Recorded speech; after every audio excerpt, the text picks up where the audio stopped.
That's what that is. Thank you. Thanks for waking me up. I was looking a bit embarrassing on there. Reynard Gelderblom on Twitter. Looking at the pit crews, do they work in specific shifts like you commentators do, or do they just sleep whenever they get a gap? Somebody told me earlier in the week that Audi have actually got 8-hour shifts going on. I've not asked Audi themselves, but I'd be surprised. Toyota certainly don't. I know that, and then the smaller teams absolutely do not. They don't have the resource to do that. But yeah, there is a rumour floating around that Audi are on 3 8-hour shifts. And one more for the moment on Twitter as we continue to get deep into the action. We've just started the final WEC race of the Le Mans 24 hours, the final 6 hours. Deepak Ramdas 1 on Twitter. The Audi's pace has increased. Do LMP1s have the ability to turn the engine power up to maximum or lower to conserve various different engine modes? Yes, they do. Yeah, absolutely, they do. So they can go into fuel-saving maps. They can use a little bit more energy from the battery in certain rev ranges. There's lots of ways where they can save fuel or use a bit more to get a bit more power. The Toyota used to have, and I'm sure still does have, a boost button, which is just to give them that little bit of overtake. If they've got a very short straight and they just want to use a bit more power, they can hit that button and it's like DRS in Formula 1, I guess. They get past. But no, it will be, again, interesting to see how this plays out with fuel saving, because there will be a lot of that going on towards the end, and you can lift and coast in these cars very effectively. We hear it in Formula 1, lift and coast, lift and coast. So you're coming into the braking zone 200 yards before the braking zone, you're coming off the accelerator, just blending out of the throttle, and the amount of downforce these cars have got, the cars do start to slow very quickly, just through the downforce they've got on the drag. So the car will then be saving an awful lot of fuel on the overrun before they get on the brakes and then come out the corner. Mechanics sleeping through happy hour. Nice little montage. You just know there's going to be some cheesy music put under that, and another YouTube video will be made by somebody somewhere, bless them.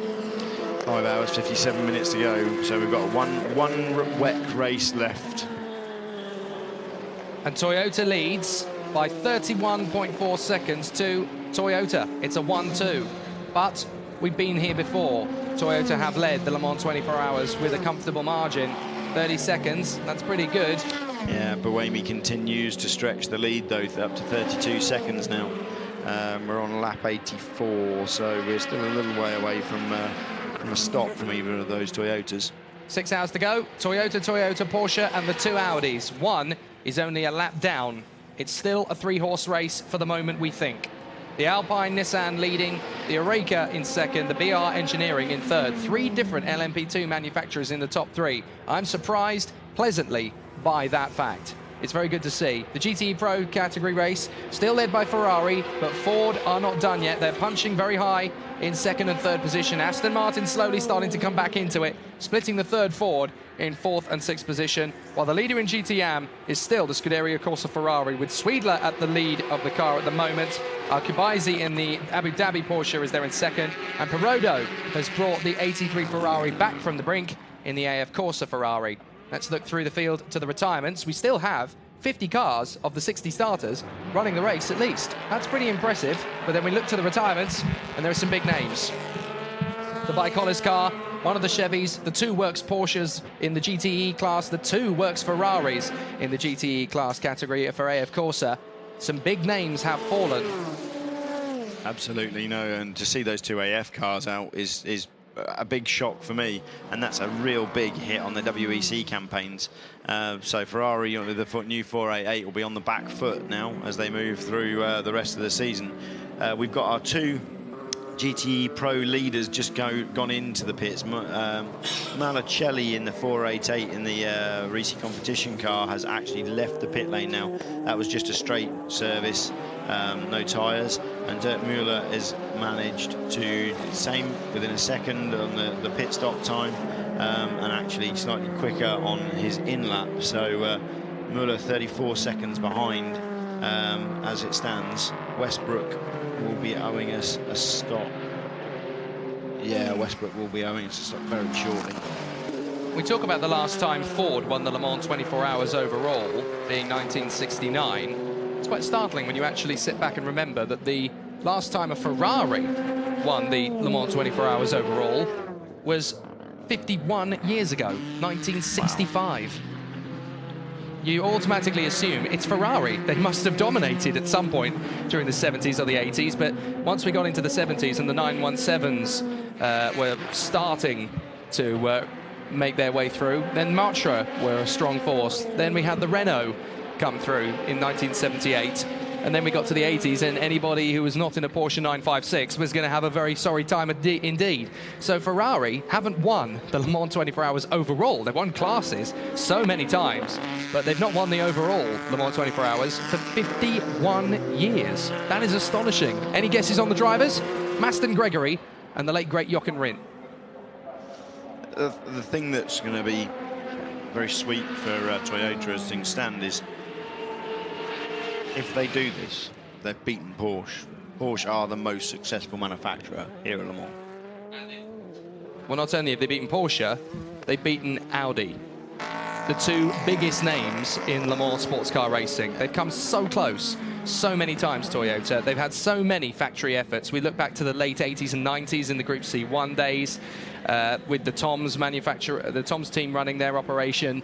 The GT1 in 1998 and 99, that car was so impressive, so nearly won in 99, could easily have won in 1998.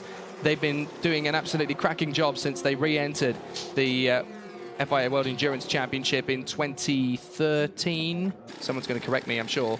I think it's 2013. So, yep. So close in 2014. They could easily and should easily have won that one. But this time, fingers crossed, touch wood, lucky rabbit's foot, whatever you want. They're 1 and 2, separated by half a minute. Alpine with a problem with the wheel gun.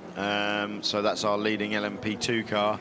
Just bringing out the spare gun now, which isn't on the boom that you see normally going around the car. So normally the guy can run all the way around the car with this swiveling arm you see above the car.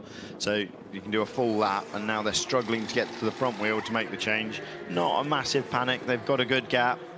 But they won't want to be losing silly time like this in pits with a wheel gun problem. And it's still tough as well, because the mechanics are tired, they're exhausted. You can't really think straight when you're that nuts. You can see that in their body language now. Yeah. You can see that it's, you know, earlier on in the race, there wouldn't have been so much panic. You're not quite sure where you are, you're sleep deprived, you're not thinking clearly, you're not even seeing clearly sometimes in this. It really does mess with your head being up this long. I mean, okay, the 3 hours sleep we had last night, but like most of the teams, we've been up since 8 o'clock yesterday morning, so it's difficult. You do have to push yourself. You have to figure out exactly what your body can and can't do. And for the mechanics, it's impossible to get it right sometimes, because you really have to stretch your physical agility, your mental agility. You have to be a bit of a strategist. You also have to be quite physical. It's tough changing tires. You know, it really is a physically demanding task in the pits. Everybody looks at it and goes, oh, that looks easy. It's really difficult. You have to be very strong to get it done quickly. They do, you know, these guys are very well trained. I'm sure that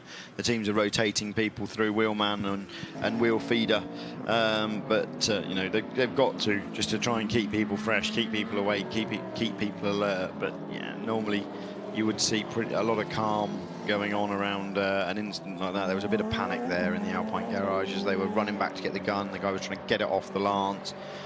They should have, that would have been something that they've drilled before. Gun failure, bang, right, go. So yeah, surprised to see them running around like that, but then they've been up for an awfully long time now. The most finishes of the Le Mans 24 Hours was in 2013 at 42. We've still got 50 going as Gert is down in the pits. Stéphane Richelmy, it was a good stint for you. It's of course your first Le Mans here with Sunday morning, and everything is going quite well. Well, what was the biggest difficulty you've had during the night? Actually, I was quite lucky because I could sleep some hours this night because Nico did the night stint, because yeah, for sure he has more experience. He did a really good job because I took the car in P1 with some margin. So for me, the key was just to stay on track, have a good rhythm, and not to make any mistakes with the traffic. Still 6 hours to go, of course. Is there any time to let up a bit to try and save the car a bit? Yeah, it's still a really long way because it's a 6-hour race. We have some margin, but we cannot slow down too much. Otherwise, we will lose the momentum and the focus. So I think we'll just take less the curves and push a bit less, and we'll see in the end. Okay, thank you. We just saw Chris Cummings spin around at the exit of the Porsche curves. Bit of a scary moment. Every time we see those ESM cars, they seem to be pointing the wrong way around a gravel track. It's a bit of a crazy day at the office for them. Now, we were talking about this being the most amount of cars there's ever been in the Le Mans 24 hours, and it is. 60 cars is the most, but it has been done before. In 1950, 51, 53, and 55, there were 60 cars on the grid. So this is only the 5th time there's been that many.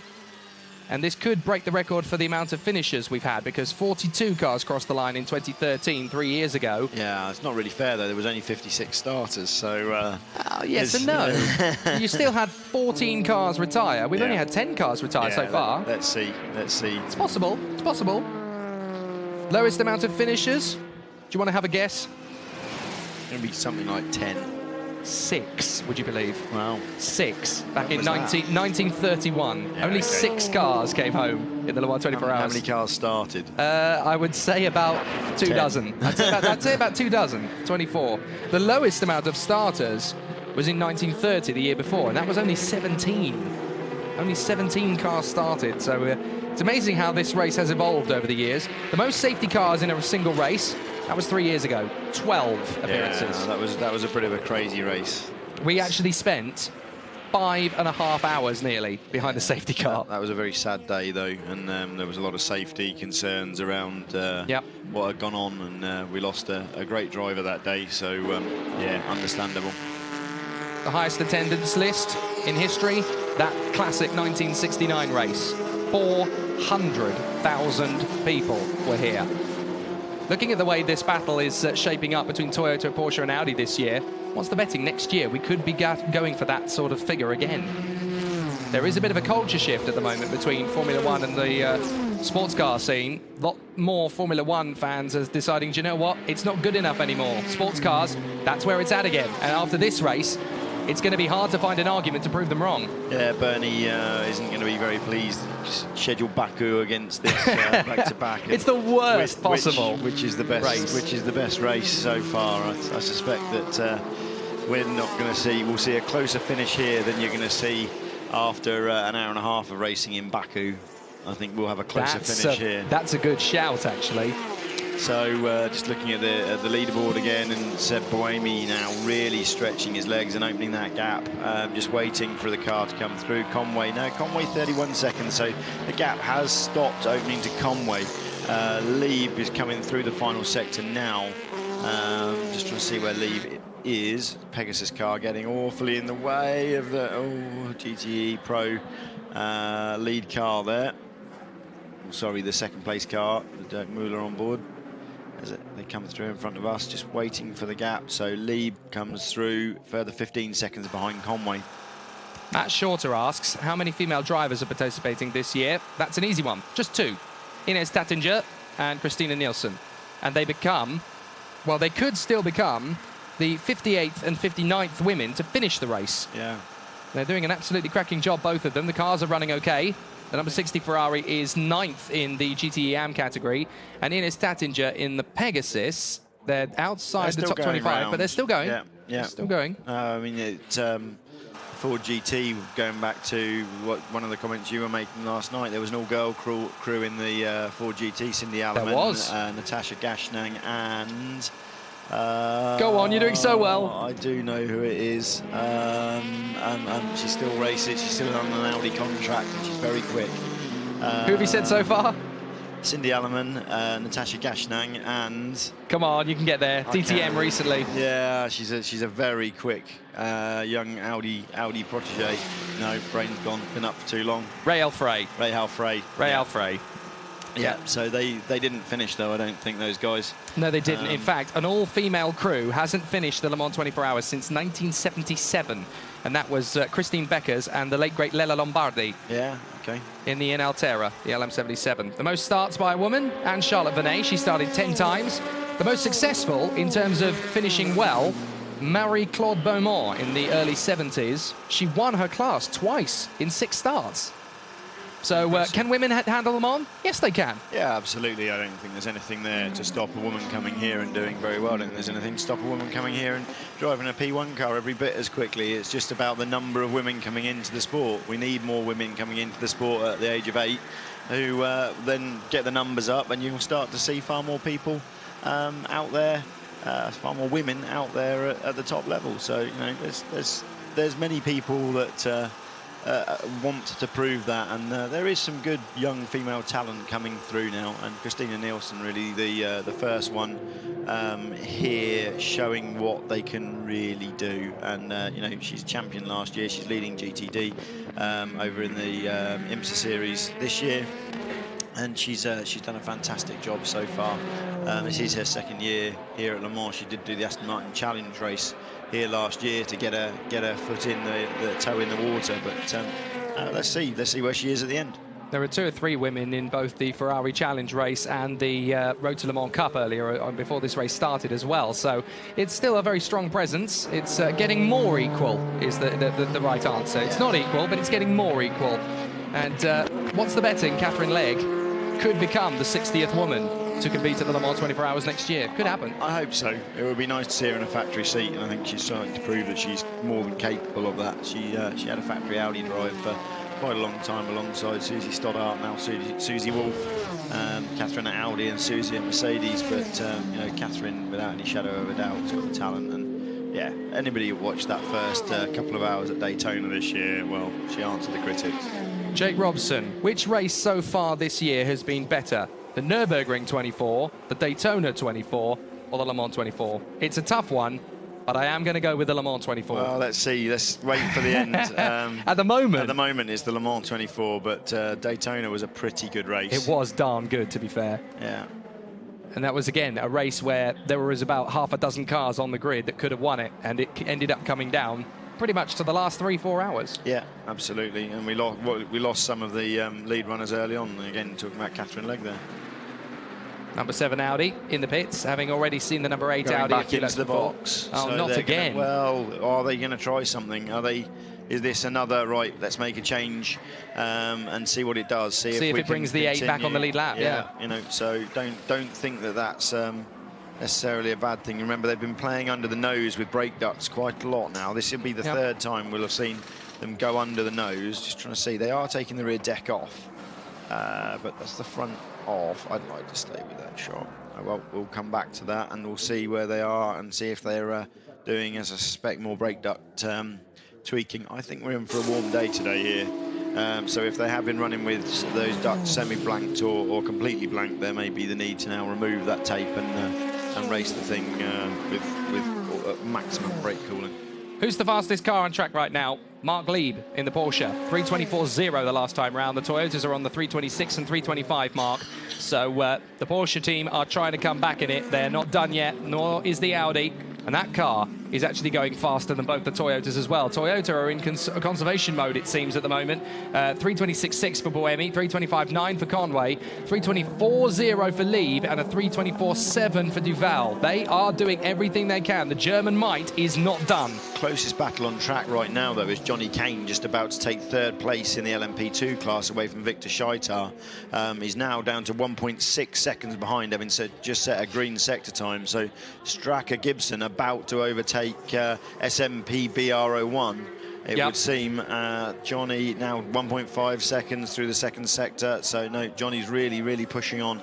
He wants to get that Gibson up onto the bottom step of the podium. I want to pick that up as well, because on the last lap, he was 1.7 seconds quicker than the BR Engineering machine. So that would be an interesting battle to watch out on circuit, and it is the closest for the podium. We're looking. Here it is. Johnny's just been told to push. Right on cue. The BR Engineering Nissan. Here we go. Johnny's and the Gibson Nissan. The BR01's tucked up behind some traffic as we come out. So one of the that's the Clearwater Racing, no Formula Racing Ferrari 488. So yeah, here we go. Johnny not got the same straight line pace as that BR01 though, has he? The BR01's very slippery through the air. Toyota in. That's Conway.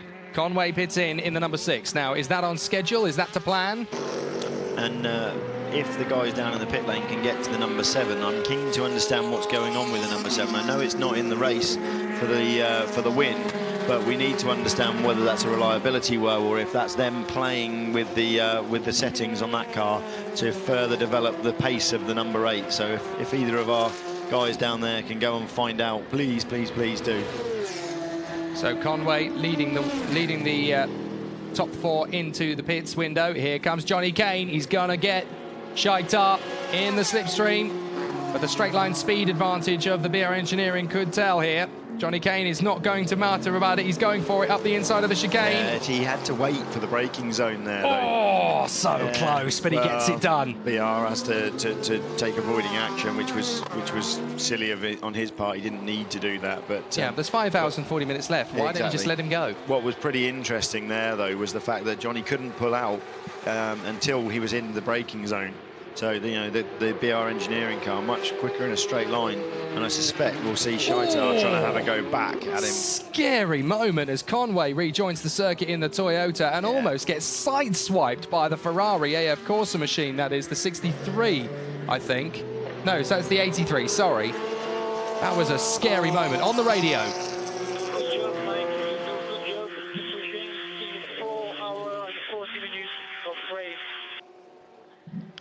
4 hour and 40 minutes.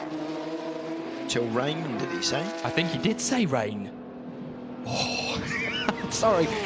From a spectator's point of view, I'm already rubbing my hands with glee because we've already had enough drama and action to fill an entire season. Rain thrown into the mix as well. Wow, that'll just send this race nuclear. It's already fever pitch. I think he did say rain. No I think rain you're right. on the satellite or on the forecast. Okay, well maybe the Toyota weathermen have a different opinion to us, or maybe we misheard it. They aren't very good at weather. I remember young Mr. Hamilton winning a race because of it. That's a world championship because of it. That's very true, yes. And all sorts of conspiracy theories. Did they do it on purpose? Of course they bloody didn't. So Johnny Kane now goes through in a new fastest lap for that time last time round, and I suspect we've got a green sector 2 for Johnny. Scheitar losing 3 seconds to him in that middle sector. So yeah, the Gibson now on the podium. So we've got Orica Gibson BR01. Here's a stat I don't have to hand from Jeff GMJ. How many marshals are around the track? Try a couple of thousand. There's a lot of Brits over here, an awful lot of British marshals up and down the pit lane and out on in the tribunes. So yeah, no, we should thank well, considering those guys. In front of us, I can count at least 20, and that's on one corner. So you multiply that by 8.4 miles, it's got to be in the 1,000 mark. There's an awful lot, and the logistics of managing those guys is mammoth. In terms of WEC, asks Charles Bosch, and since Porsche recently bought the track, do you see Kyle Lamy hosting around in the future? Could be. I'd heard a rumour that it may well happen, but we'll see. It would be nice to get down into South America. South Africa. For me personally, a World Championship isn't a World Championship unless you're on all 6 continents. I've always been a big believer in that, so that's why I used to love it when the World Rally Championship used to go to the Safari Rally in Kenya. They don't do so anymore, unfortunately, and even the World Touring Car Championship goes to Morocco every year. So it'd be great to see if we could have not just WEC, but Formula One as well, going to an African country. I think that'd be amazing. Out of the pits goes the Toyota. Scheitar and Kane pit together. So we've had the race on the track. Now we're going to have the race in the pits. As out of the pits gets Buemi, and he still leads his sister car.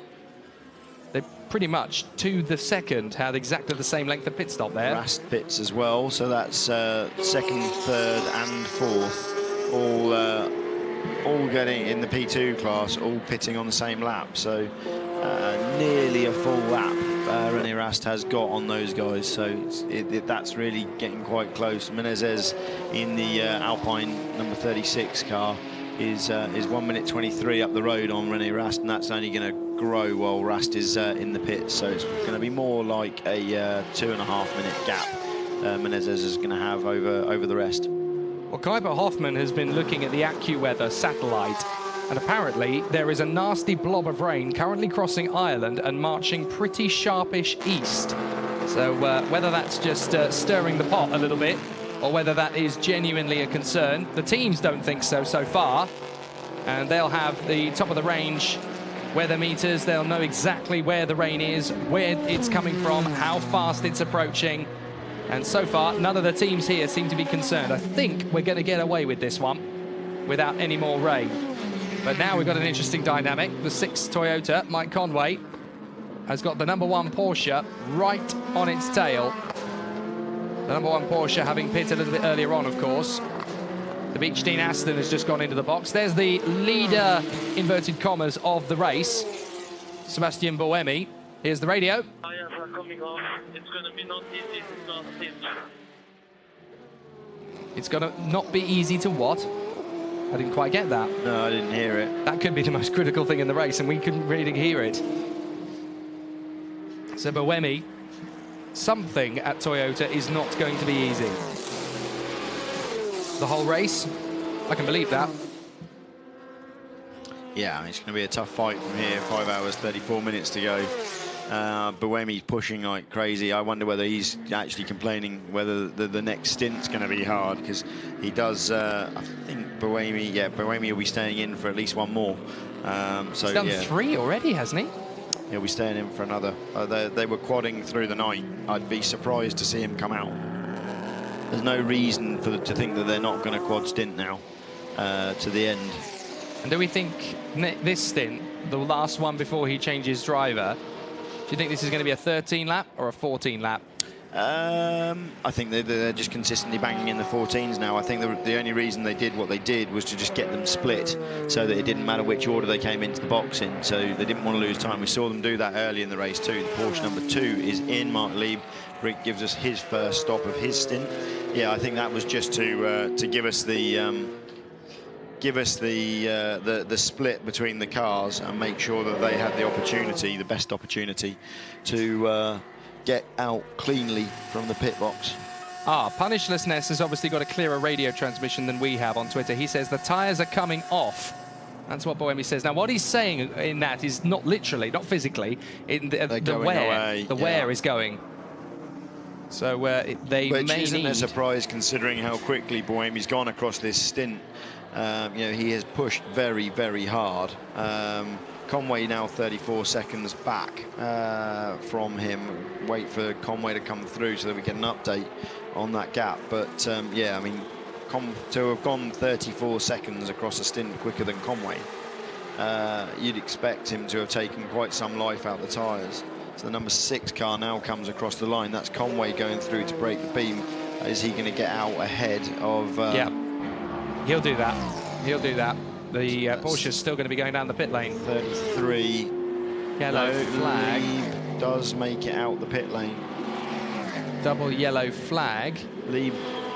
And that's why. 50 Corvette Labra car. Oh, that's a carbon copy. Long way off. That is a carbon copy, by the look of it, of what Jean-Luc Chatin did in the warm-up this morning. Yesterday morning, I should say. That's Yutaka Yamagishi. I think Lieb's made it out in front of Conway. And then, 32.3 back. So there it is. Not quite. He's got him on the outlap. Yeah. Okay, so I think we've got a TV interview. It's... Oh, big stack in the middle of the corner, though. And into the wall. Yeah, just into the wall. That's not too bad, actually. No, not so bad. Tank tape and tyre wraps, that'll be back out.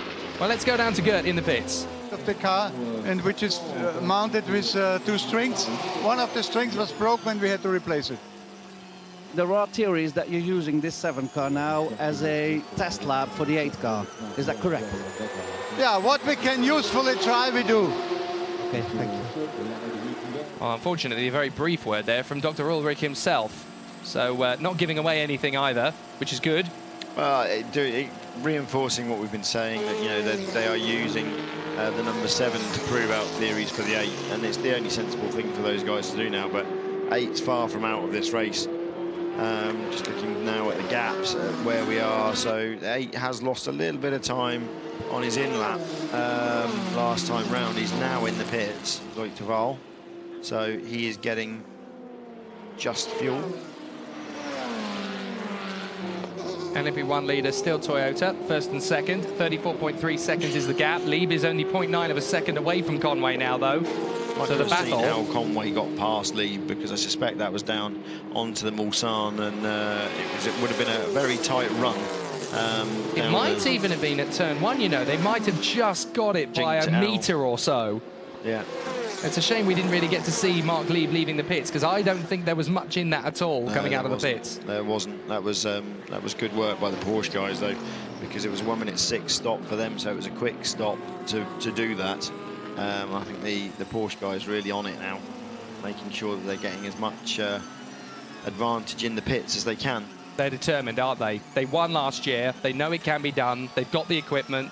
There is still one car running at the front. The other one is still going, by the way, but that water pump failure at night time pretty much taking them out of the running. So they're now the gopher, as it were. And it's 2011 all over again to a certain degree, because the Toyotas, 2x2 hurrah, as we go to the slow zone for that spun Corvette. But it's a difficult one for Porsche, because they're in exactly the same boat as Audi were in 2011. Just one car to fight off the twin effort of Toyota. It can be done. Audi did it. Can Porsche do the same? Senna Mark on Twitter. Catherine Legg, Susie Wolff and Pippa Mann in a P1 car for next year. How's that for a top female lineup? You're going to have to take away Susie Wolff, because she doesn't race anymore, of course. She retired at the Race of Champions last year, so she'd probably say no. I'm going to replace Susie Wolff in that lineup with Jamie Chadwick. That is an interesting choice. She's going to have to do some training in a P1 car before she could do that. She has done some single-seater testing. I was a little disappointed to a certain degree that they didn't put her in the 99 Beech Dean Aston, because she's got a good relationship with that team. But then I did have to remind myself, jumping up from a GT4 car to a GT3 car is a massive leap. Yeah, and there's lots of other quick young females around European motorsport who are more than capable of jumping in one of these cars and doing the job. But we'll see. You know, I think it'll be surprised to not see Catherine here. There's lots of opportunities. I think it's fair to say for the right female to market herself, to get onto the biggest platform in LMP1. I could see Sophia Fleuersch being that girl one day. Yeah, she's absolutely mega, you know, in terms of her pace. And she could be an Audi driver, she could be a Porsche driver. She's struggling for funds. You know, she's another one who's scrimping and saving to get the job done. So, yeah, you've only got to have a Google to see what those drivers are and who they are, what they can do, and see if they can get out here on the grid. Down the straight with the Porsche 919 Hybrid. Unfortunately, the picture broke up just as we were about to listen to the engine. But the Toyotas are leading. And Conway, on the last lap, because of the slow zone, they were in the 4 minutes mark. But Conway is pulling away quite rapidly from Marc Lieb. He's once again looked after his car in the last stint. And now that they've gained a bit of ground, Porsche, in the pit stops, his basic message is, get away from him. The Buemi gap isn't going out, which I find strange. I thought that Buemi was going to continue pushing on, but he was complaining about the tyres there. Either Conway should be going back to him, or Buemi should still be pulling away, one or other, but it just seems to have neutralised itself, this 32-second gap. Is there a chance he physically can't with the tyres the way they are? Yeah, but then you'd expect Conway to be gaining on him, because Conway hasn't taken that out of the tyres. He only took 0.4 of a second in the first sector and half a second now in the second sector, so that's improvement, but it doesn't really indicate that Buemi's having major issues with the tyres. That just says traffic more than anything else. So he's gained, but it's not a massive enough gain for the number 5 crew to be worried. So Conway still leading, 32 seconds ahead. 4.4 seconds down the road now. You just saw him coming into the picture, is Marc Lieb in the Porsche. So the Toyota boys are desperate to get away. And Mike Conway is the man to do that. He seems to be captain aggressive around this circuit. Not with other drivers, but at this circuit. He is attacking every single corner. Dirk Muller in the Ford in the GT Pro car is taking, just I say that, he doesn't take a chunk of time out of Malicelli in the Ferrari, but he had been taking big chunks of time out of Malicelli He's got the gap down to around 20 seconds now, so he's taken 12 seconds out of that in the last 20 minutes. It's 17.6 now, and he's gone 7/10 quicker in the first sector. Yeah, he's trying and very, very hard. 1.2 in the second. Yeah, Ford aren't out of this yet. No, he's taken an awful lot, a lot of time out with slow zones now as we go through the Porsche curves. Trying to understand what that's about. That's recovering that Corvette still, isn't it? So the gap has come down to 17.4 in the battle between Ferrari and Ford for the GT Pro honours. At the rate of, well, what's it likely to be now? You gained 1.2, he gained 7/10 of a second. That could be 2 seconds. At the end of the stint, he could be on him. It just depends why Magliacelli's struggling in the Ferrari. Possibly being balked by cars lapping him? Not really. I mean, we're looking at it. It's 4 seconds off on the last lap. I don't really understand why that would be. They're on absolutely equal strategy, equal on tyres, equal on fuel load. That is a straight race to the end. That was in effect reset on 0 for everybody on the 6-hour point. So let's see what Dirk Müller does. I think maybe he's just fired up after that penalty. Really wants to get back on terms, and they know they need to push the Ferrari. They're both new cars this year, and they've both had their fair share of reliability woes so far. The Ford probably slightly stronger in terms of reliability so far than the Ferrari. Ferrari have had various engine issues so far during their campaign, and you know, as we've seen, the AF Corsa cars at 51 and 71 both out of this race. Well, the 50 Corvette has come into the pits, so I'm not entirely sure why we now have slow zones at the same spot. Maybe there was oil down there? I think they're cleaning out. The Manitou was still out there, so there was definitely some work to be done. Whether when he's clattered the barriers, they've actually bent the barrier and they're doing some repair work there. Yeah, possible, I suppose. I think that's one of the areas where they've got these new safer barriers installed. I don't know how they go about repairing the safer barriers. The barriers that are double layer that give as the car goes in, much like a tyre wall, but safer than a tyre wall in that the car can't get caught up in them, and easier to replace if they are damaged. Here's an interesting question, and one for you, Giles, because obviously being a club racer yourself and being a team boss at Le Mans in the past, you know the answer to this one more than most. Philip Holzerfeld wants to know, what can I do to get myself in a race car at Le Mans in 2024? Sim racing? Local class racing? Should I move to Europe from South Africa? What would you do? Sim racers have been here and done it. I think Darren Cox's program with GTA Academy is now long gone. That won't be back in a hurry. There are others talking of doing similar things, but sim racing is always a good place to start. You learn an awful lot. You learn some racecraft, you learn circuits, and you do, if you're using them properly, learn about chassis changes and dynamics. But ultimately, you've got to have some deep pockets. Talent alone will not get you here, and you've got to put yourself in front of everybody that you can at every opportunity, and really sell yourself every single day to be here. But unless you've probably got £1 million to invest in your career, unless you're Jan Mardenborough and you're going to come through the GTA Academy, then it's not really realistic to think you're going to make it. I was hoping somebody would ask the question that's about to be asked via Twitter. Reynard Gelderblom asks, apart from Nico Hulkenberg, has anyone ever won overall on their debut? I knew somebody might ask that question, so I prepared it. I prepared it in advance because Earl Bamber is one of those. Correct. Earl Bamber with his teammate, he is sharing the same car. But there were quite a few beforehand. The first one to win on their debut, obviously, André Lagache and René Léonard, the two drivers who won the very first. You had to wait 5 years before Bernard Rubin and Wolf Bonato did it in the Bentley. Fantastic combination, those two. Luigi Cinetti was next in 32. Tazio Nuvolari, 1933. One of the greatest racing drivers the world has ever seen, possibly even the greatest ever. Philippe Toncelin, a year later in 35, did it. Luis Fontes in 35, he did it. Jean-Pierre Vimille in 37. Peter Walker in 51. Fritz Rice and Hermann Lang in 1952. Ivor Bude in the Jaguar alongside Mike Hawthorne in 1955, he did it. 1967, A.J. Foyt. A.J. Foyt won on his debut at the Le Mans 24 Hours. Hurley Haywood in 1977. Klaus Ludwig in 1979. He won on his debut. So too did another one of our British heroes, Andy Wallace, in 1988. He won on his debut in fine style in the Jaguar. Christophe Bouchou and Eric Ellery in 1993 in the Peugeot. They won on their debut. The youngest ever winner of the Le Mans 24 Hour, Alexander Wurz. He won on his debut in 1996. Somebody called Tom Christensen won on his debut as well. 1997, his very first win out of the 9 that eventually he achieved. And the last one in that list, in 1998 in the Porsche, Laurent Aiello. Just looking at car 36, Menezes is under investigation for a pit stop infringement. I don't know what that would be. That last stop looked pretty clean other than the issue with the gun. It may be that they brought the second gun out over the line without returning the other one.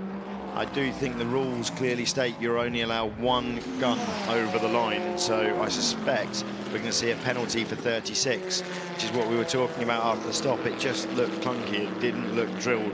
I'm quite sure they would have drilled that stop, so I suspect we're about to see a penalty for 36, and it will be down to having 2 wheel guns over the line. That's a fatigue issue, isn't it? I don't think that's a skill issue. Exactly, no, it is. It's just you get. That's when you're really tested. You're really tested when these things come up, when that problem happens. You know, if you're just doing the routine, it's pretty easy. It's pretty straightforward. You just get into that routine. When that routine's broken, that's when you see the problems. You know, if you see a car go in the wall, that's the point where, okay, right, hang on, well, things can get left loose, things don't get done, the correct checks don't happen. And we saw that with the Tillier car. They were obviously panicking to get that car out, and ultimately they missed something that was a car retiring issue, despite the fact you've driven the car back from the scene of the accident. Well, if you're watching the GTE Pro battle as closely as I know many of you are, it's going to get very interesting very quickly. Dirk Müller, 14 seconds. Dirk Müller has dropped that gap from 24 seconds 4 laps ago to just 14. He's taking, on average, 2.5 seconds per lap out of Malucelli's lead. Ferrari are going to be sweating very quickly. Equally, Conway's taking time out of the Lieb gap, so Conway now got that gap up to 7.5 seconds. So our key battles now really are the LMP1 battle and the GTE Pro battle. Of course, there's a very on-track. There's a very good chance that could become the LMP2 battle as well now if Menezes gets that penalty. Yeah, I mean, if Menezes gets that penalty, Johnny Kane's now fairly well established in 3rd. Scheitar's now 8.4 behind Johnny, and that's going to be down to driver rotation. This is the thing with LMP2. The most critical thing in P2 is how your silver driver goes. You know, we've got Nick Leventis going into the Straka. Nick had made a few mistakes over the years, but if he's driving the best he's ever driven, I would say. So I'd be wise to probably put your money on that Gibson. The mistakes seem to have gone from his driving. He used to make them regularly, but you know, he's had the consistency of Danny and Johnny with him now for, what is it now? Is it this the 9th year? 9 years, yeah. And yeah, they've got the consistency. They've worked with him a lot. He spends an awful lot of time driving Formula Renault 3.5 cars to make sure he's got that consistency and pace across a stint. So you know, I think let's see, but my money there would be on the Gibson of the Straka Racing crew to sustain that 3rd place on the podium, given good reliability. This is year 10. 5 good laps for the 68, that's what they're after. So yeah, the gap's down to 12.4 now. But Dirk being pushed to do more. I was just going to say, with Straka, it's their 10th year since they were founded in 2007, and it's their 9th appearance at Le Mans, I believe. Yeah, I remember their first Brit Car 24-hour race, which I was competing in when they had the BMW M3, one of the ex-IMSA cars, old GT2 BMW V8 GTR, and you know, they very quickly came here and got the job done. You know, they're past victors here. Let's not forget that. Am I right in thinking that was a race where you competed against some Top Gear people? Yeah, absolutely. It was, yeah. Yeah, no, there were the Top Gear clowns were there. And I bet that was irritating at times, when particularly on track. Yeah, no, they struggled, bless them. But, that's so polite. I can't say much because that year we were running. I was team managing a team that wasn't quite up to standard. A team of volunteers that we struggled an awful lot through the night, and I've still got the scars to prove it from changing alternators myself because chief mechanic refused to do it. Wow. Okay, that's what that is. I did wonder. So the Ford 68 is pushing on big time. The gap is down to 12 seconds now. As he comes across the line again, that gap's going to decrease again. There's Malucelli over the line, and he's done a 3:57.0. Muller behind is in 3:53s at the moment. This is a massive, massive gap that has come down to a very, very small one. The gap's down to 10.0. He's just on a 3:52.9. Ford are not giving up at all. If anything, they are throwing everything by the kitchen sink at Ferrari. Malucelli just doesn't seem to have an answer. I don't know whether they want to race it, because let's face it, catching him is one thing, passing him is another. But Malucelli just driving the thing very well consistently and not responding to the pressure coming from behind. How long has he been in the car? If this is his third stint. Malucelli and Muller went in at the same time. No, this is not their third stint. So this is interesting, because you might want to think straight away, well, what about getting Fisico in the car? Yeah. But it's not right for the strategy. They might just have to let them go. It's down to driver time as well, making sure that everything works in terms of that. But let's see, I mean, Giancarlo came out the car just as we came on shift. We've been on now for nearly 4 hours. So it is about that sort of time where you would be thinking he'll certainly be being woken up and spoken to about, right, you know, we think we're going to put you in next. But let's see. Yeah, the AF guys have done a fantastic. Sorry, the Risi guys have done a fantastic job so far. If it ain't broke, don't fix it. So just keep going round. Catching them is one thing, passing them is another. The Porsche goes, oh, we've had a collision.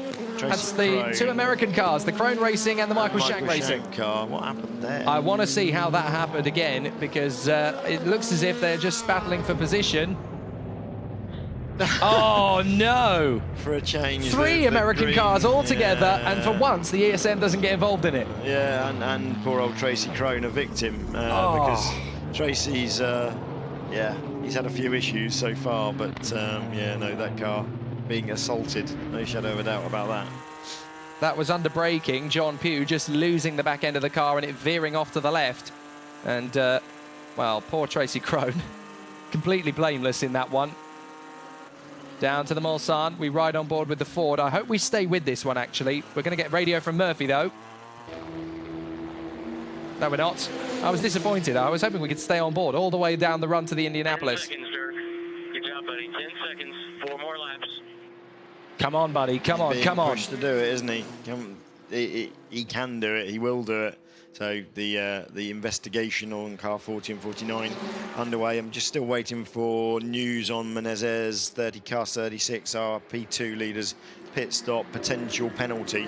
I suspect that will be coming shortly. I suspect there's a conversation going on between team manager and the ACO officials at the moment about severity of penalty, but that one should be relatively minor. It wasn't a safety offence. They weren't going to hurt anybody with that. Well, the gap is 9.9 thanks to traffic. 9.5, I should say, sorry, thanks to traffic, because he's actually losing time to Malucelli on this lap because of the traffic. There's Anthony Davidson. Just consulting with the Toyota squad. How are things looking? Can we win this? The answer at the moment is, you certainly can, mate. And there's another man who's had a long, long career in motor racing with everything but the jewel in the crown. Formula One didn't really do him any favours, despite the fact he was better than any Formula One car he was ever given, in my personal opinion. But the Le Mans 24 Hours has been reasonably kind to Anthony Davidson, but it's never given him the victory he deserves. And what an obscure career Anthony Davidson has had at Le Mans. It's almost in two halves, really. 2003, he got the Velox ProDrive Ferrari GTS role. That was in the middle of him being a test driver for BAR Honda. He also raced, of course, with Super Aguri in the 2007 and 8 seasons. Did 2 races for BAR. Did one for Minardi. No, sorry, he did 1 race for BAR. That was the 2005 Malaysian Grand Prix, if memory serves me correctly. And then he did 1 race in Hungary, 2002 for Minardi. He is the World Endurance Champion from 2014, so he knows what he's doing. He was one of the lead drivers in the Aston Martin Lola project in 2009, another LMP1 team, and he was the Peugeot man for 2 years. So it was 2012 that Toyota made their debut in the Le Mans 24 Hours with this project, not 2013. I'll correct myself now, because Davidson, this is his 5th campaign at the Le Mans 24 Hours with Toyota. And surely, with his colleague, Sebastian Buemi, and their other man, Kazuki Nakajima, at the wheel, this time, they could do it. They really could do it. We're on board with the Porsche. Marc Lieb, 3.4 seconds back, as into the pits comes the number 40 Krone car. And I would not be surprised if the Michael Shank racing car is not far behind it. While into the pits comes the ESM, the number 31. So it's still Toyotas 1 and 2. 25 seconds is the gap. Conway just steadily closing up on car number 5. There's the number 2 Porsche, going with him in terms of lap times. The leading car, Buemi, is on 3:28. Conway and Jarvis in the Audi now are on 3:26s. Into the pits comes the Michael Shank racing car, right on cue. After that little tangle with the Chrome car. And then into the pit, Lieb is the fastest. There he is, you're looking at him. 3:25.2. Down the straight. See, the car's slowing very early for the chicane there. The Porsche, they're just being a little bit conservative perhaps, because normally during an aggressive part of the race, you'd be braking about 100 meters before the corner. But he's easing off the throttle a good 250 meters before the chicane. Ah, that'll be it. Yep, fuel saving. Lift and coast. They're already working the strategy towards the end of the race. They're already thinking about it. Yep, he's done it again. Yeah, lift and coast. That's that the engineers have worked out what they need to do to save a pit stop. And the pace is there to do it. So this is some clever strategy by the Porsche boys, and that says to me they're pretty confident. The Monday Missile, just over 5 hours to go. The number 1 Porsche in 29th and a few laps behind. Any predictions on where they might finish? No, but the sums I did do is that they're going to be eligible for points. They're going to make the cut. So, no, I wouldn't like to guess where they're going to end up. But if they carry on not losing ground to the number 5 or to the winner, whoever the winner may be, then they're going to get their WEC points. And that's a really important thing. Am I right in thinking they're actually 6th in class? They are now ahead of the Rebellions. And it's a double points, so it's for them it's absolutely critical to carry on. It might be the difference at the end of the year between World Championships or not, both for the manufacturer and for the team themselves. And that, of course, is the reigning World Endurance Championship winning car, driven by Timo Bernhardt, Mark Webber and Brendan Hartley. So they've got every reason to push. They've got every reason to bank home the points. They've got every reason not to give up. There are still 150 drivers, 50 cars still running this race. Mike Conway, 5.3 ahead of Marc Lieb in the leading Porsche in the battle, 3rd position overall. The helicopters are starting to fly in overhead again now. People want to get here in time for the finish, and what a finish they're going to see. I've just been outside, and actually it's lovely. It's a lovely fresh morning. It's not too hot. The sun is relatively warm, and I suspect by midday it's going to be very warm. No, the circuit now well rubbered in, and this is the best of the conditions these guys are going to get in terms of visibility and everything else. I think we've seen the fastest time has been set earlier this morning. I'd be surprised to see anyone go faster now, but yeah, clear run to the end by the looks of it. Toyota 1 and 2, the gap is 22.7 seconds. As into the pits comes the SRT 41, the Garage 56 entry. So they're still ticking over. Again, I've not seen them spin, I've not seen them hit anything, I've not seen them blocking anybody stupidly. Just a solid run. That's exactly what they should be doing. Yeah. Full credit to everyone in that crew. From Frederick to Christophe to Jean-Bernard, all 3 of the drivers, all of the mechanics, they've been absolutely spot on. They're not here to win, they're here to finish, and they're doing so competitively. Yeah, absolutely. Just looking at the gap now into the Audi number 8, we were getting quite excited that they might be able to pull something out of the bag. They're still setting fastest LMP1 times, but they just don't seem to be able to claw that back. I kind of said, we'll look in an hour at the 6 hour point as to where they were, and frankly they haven't closed the gap enough. I would have thought by now they'd be on the lead lap, but they're actually ebbing and flowing between 1 and 2 laps down on the timing screen based on what's going on where they are on circuit. So, you know, Jarvis not being able to take the time out of the lead cars, the Audi just not got the pace. Jeff GMJ, I should say, on Twitter says, what year did chicanes get added to the Mulsanne straight? I can help you with that one. That's 1990.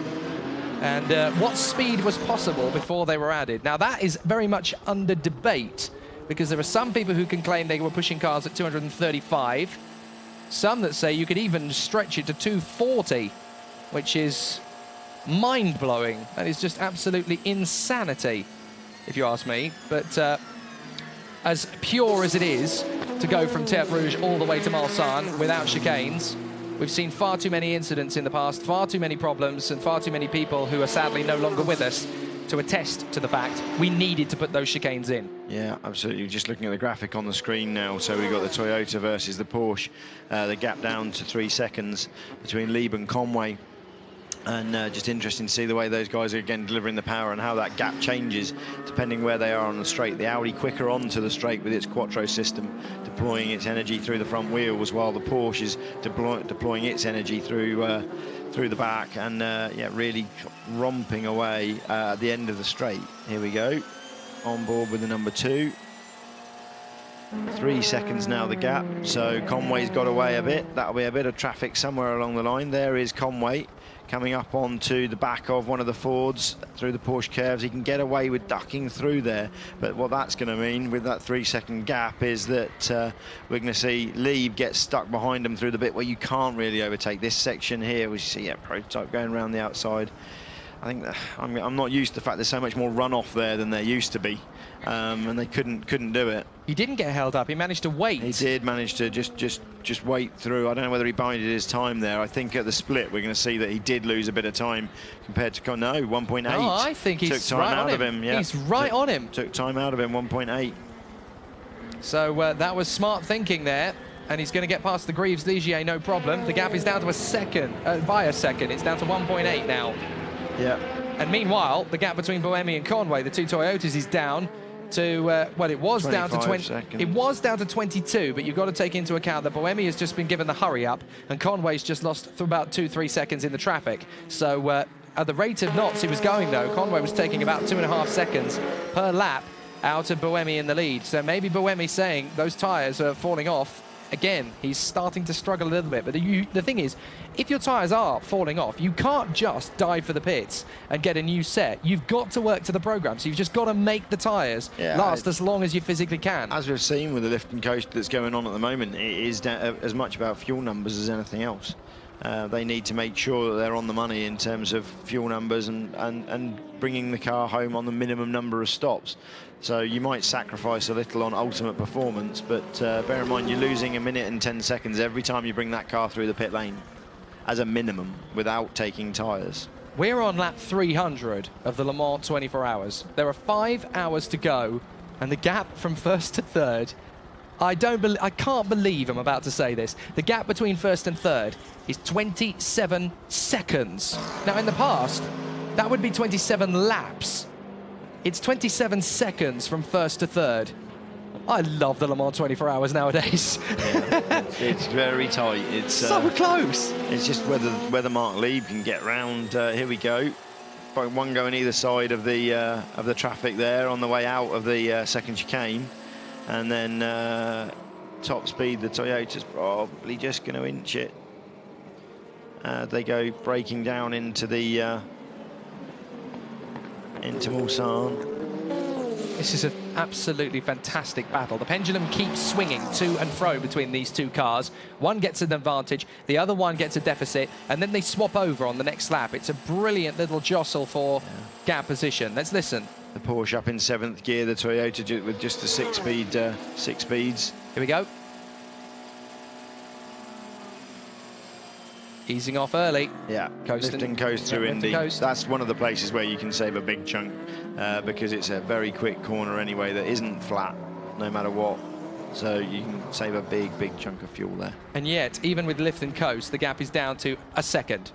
Yeah, he's now a second. What we don't know is how much Conway's doing as well. So they might all be in the same boat, and therefore we're not seeing the ultimate from them. Which, you know, let's see what Conway's lap time is this time. But Conway lost a bit in each sector again to Lieb. we've got to be thinking about pit stops again soon. It's got to be, what, 4 or 5 laps where away? We are, Conway is on... Lap 300. That's going to be 300. So, yeah, Conway is 3 laps away from a stop. 3 laps away from a stop. Okay, so that means that Buemi's not far from it either. Yeah, Buemi and Conway are a lap out of sync, so the number 6 is stopping before the number 5. And Lieb, I believe, is 2 laps out of sync. Or is it 3? Lieb is... Yes, 290.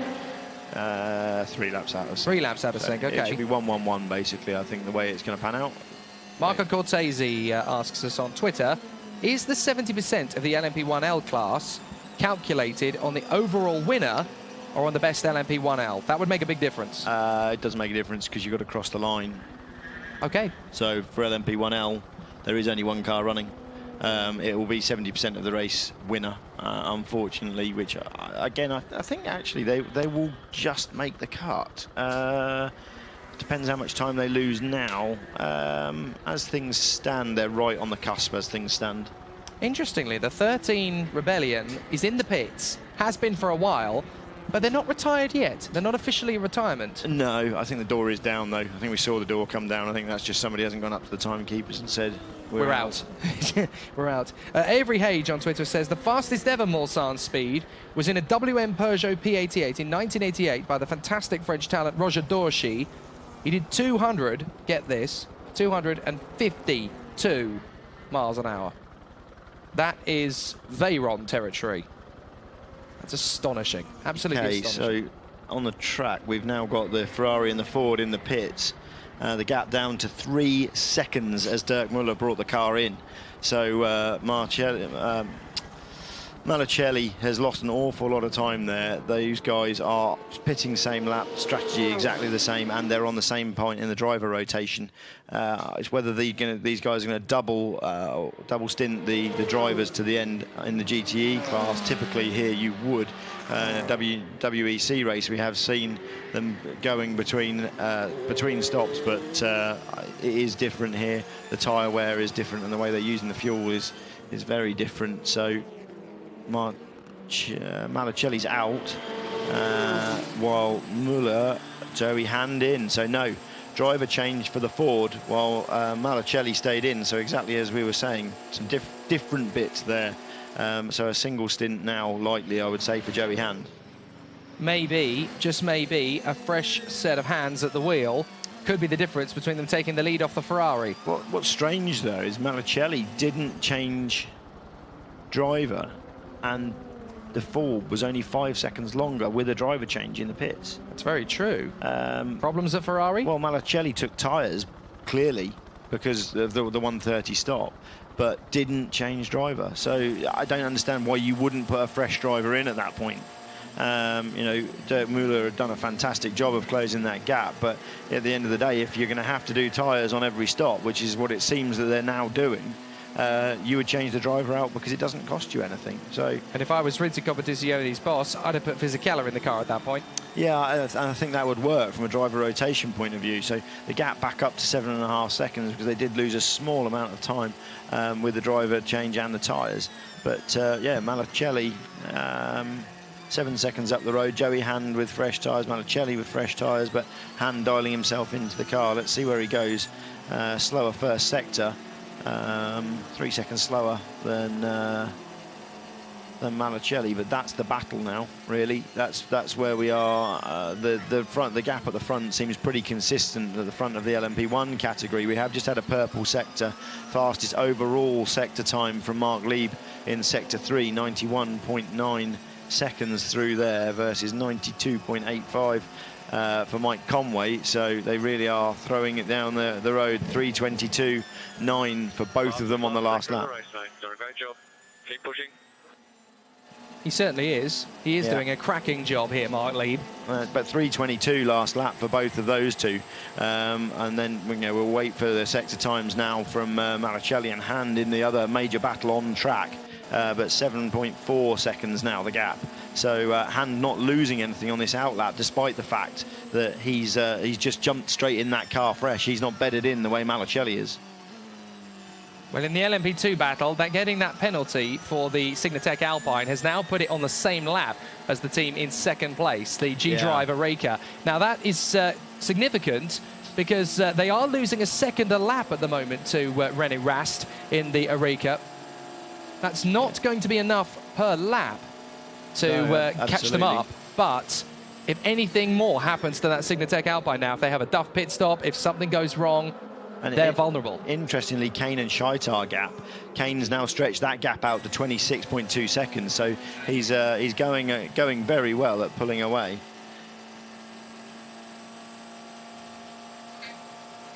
So yeah, no, we'll continue to watch how that one flows, but Han through the next sector, losing a tiny amount of time, 7.4 seconds now. But I suspect he's going to be getting exactly the same message that the race engineer from Chip Ganassi Racing has been giving of, right, get your head down, just push, push, push. We've got to catch Malicelli, and I think ultimately they need to pass him on track. It's all about track position now. If they're going to take tyres at every single stop, can one or other of them get away with double stinting a set of tyres, take 25 seconds out of the other and then not lose it over the stint? That's the question. Still Marc Lieb pushing after Mike Conway, and in the first sector he was quicker, in the second he wasn't. So they are pretty much equal in terms of pace at the moment. There is Kamui Kobayashi getting himself ready to saddle up in car number 6. So he's going to take over from Mike Conway next, it would seem. That's right in terms of the rotation, because it was Sarrazin, it's now Conway, it's going to be Kobayashi. You have to say, of the drivers that have been in F1 recently to make the switch across to sports cars, Kobayashi really suits it. He absolutely does. You know, he's done a fantastic job recently. When he's far outperformed his F1 performances here. So yeah, we're just seeing now on the screen there the Toyota and the Porsche running together. The gap the gap is whatever the traffic is. So let's see how it pans out. I suspect that Lieb wants to get past. Lieb's going to try and get track position. As much as anything else, it's a mental thing, isn't it? You've got past him, you know what you can do. I mean, the gap, half a second, you know, it's he's there, he's on him. So is Conway now on the 14th lap of the stint? Because I think he's stretched it. Conway is now 9. 3:03 we're on now. No, this will be Conway in on this lap. Conway will be in on this lap. So no wonder Marc Lieb wants to overtake him. He wants a psychological upper hand here, because Conway's coming in at the end of this lap, whatever happens. So Marc Lieb will want to get a good run. And out of Tertre Rouge, both cars look pretty much evenly matched. Marc Lieb might not get a chance to get the overtake here until they get the run down to Mulsanne, I would have thought. Yeah, and even then, it's going to be there, and the thing is the Toyota's very strong there. So let's see. You know, he's going to want that track position. No shadow of a doubt about that. You know, no point in just sitting behind unless he has got to do some serious fuel saving. We know he has been doing lift and coast, but equally, Buemi's now 22 seconds up the road. They are closing the gap on Buemi because they've been pushing each other along. But still a little way to go before we find out where that's going to pan out with fuel strategy. Proud South African on Twitter. What is the difference in amount of fuel used by a 956 in the 1980s and a 919 today? That's a very bizarre question. I have no idea. The fuel technology is so different now compared to what it was 30 years ago. You can't really compare the two. No, absolutely. I don't know. Don't know the answer. It's a tough question, but it's not. That's the one for engineers rather than racing fanatics and team bosses. We don't do that kind of science. The number 8 Audi still pushing on, though. That's worth mentioning, actually, because Oliver Jarvis... Yep, just confirming what we knew. Mike Conway at this next pit stop, he's coming in, and there will be a driver change for Kamui Kobayashi. The fastest man on track at the moment amongst the LMP1s on the previous lap was Oliver Jarvis. He did a 3:24.1 compared to Lieb in front on a 3:24.4, a 3:24.9 for Conway, and a 3:27.8 for Buemi. So he's getting caught up badly in the traffic there. Kobayashi's ready to go, and this is a critical stint for Kamui Kobayashi. This is the first time we'll really get to see what value he is to the Toyota project. Yeah, he's done a fantastic job so far. So Porsche confirming number of laps to go, and Louise has got a TV interview for us. Well, as we know, as we know, Ford have got a huge heritage here at Le Mans. Chip, does that give the team more pressure, or does that give you more driving force? Well, you know, obviously, it's a lot. It's a lot. And to have the support here this weekend from the management of Ford, the Ford family, a lot of people here, a lot of eyes on the program. And as you said, there's a lot of history in it. So it's a motivator. And are you pleased with how it's turning out so far? So far, yes. I mean, you know, the cars are very competitive. As you can see, we led a bunch and we gave a little back here, but we seem to be closing back in a little bit to the front. So it's going to be an exciting last 5 hours or so. Thanks very much. Thank you. Joey Hand closing the gap now to 6.1 seconds to Malicelli. So managing the gap, Malicelli, I don't know. I don't know whether it's managing the gap or just Hand taking his time to reel him in, and we're having to work through the traffic. So that's going to be a race to the end. As long as we have no reliability issues, you know, that's just going to be a dogfight. The last hour, it's going to be who doesn't make the mistake in traffic, does it? So it'll be good to see where it pans out. So the gaps now in terms of Conway to Lieb. Conway is now 6.2 behind Marc Lieb and is in the pits. Yep. As expected. Conway out, Kobayashi in. That's the Toyota strategy now. Just doing a full service. This will be around a 1 minute 30-ish. Yep. For the pit stop time. And it's going to be interesting to see whether Marc Lieb is going to have a driver change there as well. Sebastian Buemi, they must be thinking about getting him out of the car, and I would guess it's going to be Davidson into the on rotation. There we go. Marc Lieb coming in this lap. So the Porsche team, they only ran 1 lap longer than the number 6 Toyota on this stint. Now, is that a 13 lap they've just done? Yeah. Yeah, so they've actually moved to cover. They can go 14. We know they can because they've done it. So no, that will be a 14. Oh, that will be a 14. Okay. So that is them now starting to stretch it, which is what we heard when we were on board the lift and coast. So they can only do those 14s when they're doing that fuel saving. They can't do a 14 lapper unless they're on a fuel saving strategy.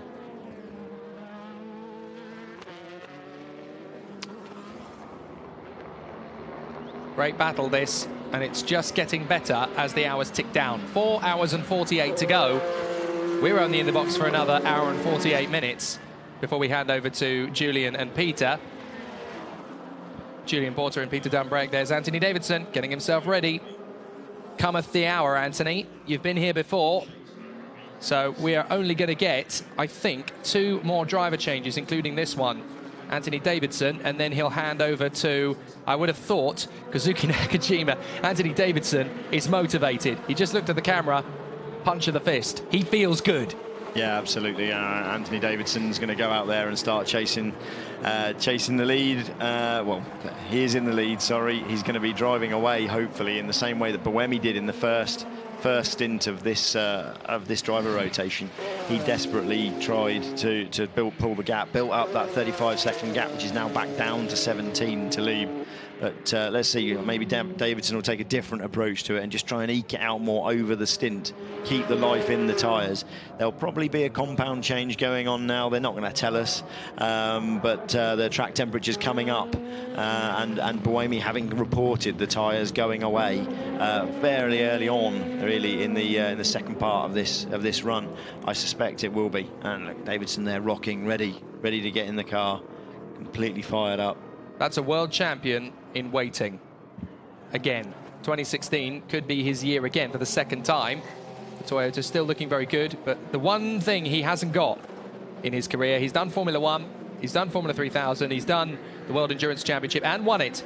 The one thing missing is a Le Mans 24-hour victory. And this year, maybe, just maybe, they've got it right. It was interesting you were talking about tyre compounds, because John Owens on Twitter must have been reading your mind, because he asked a question a few minutes ago. As the track warms up, what kind of compounds do we expect the teams to run and why? Now, that's a right-on-the-button question. Yeah, I mean, they'll be going to a harder rubber compound, probably the same tyre construction, so the actual sidewall of the tyre and the carcass, the top surface of the tyre, will be very similar, because that's defined by how the suspension works on the car.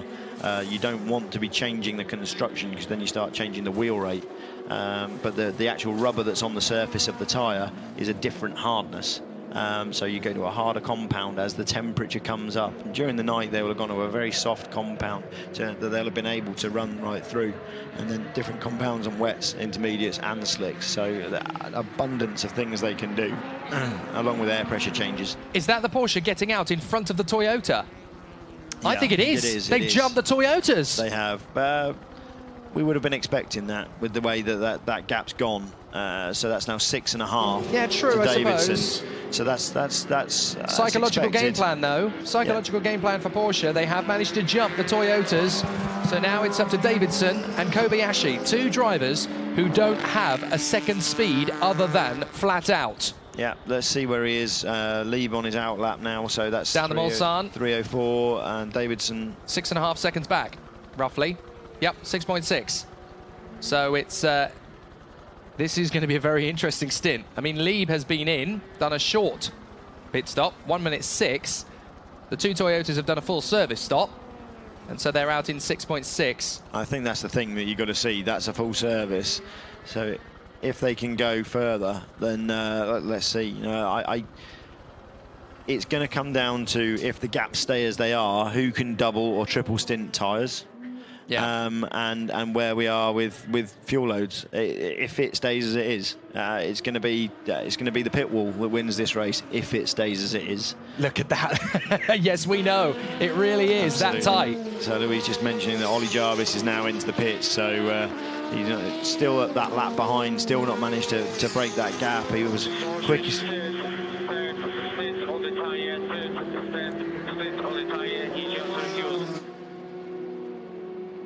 Okay, so that's Lieb's 3rd stint on the tyre.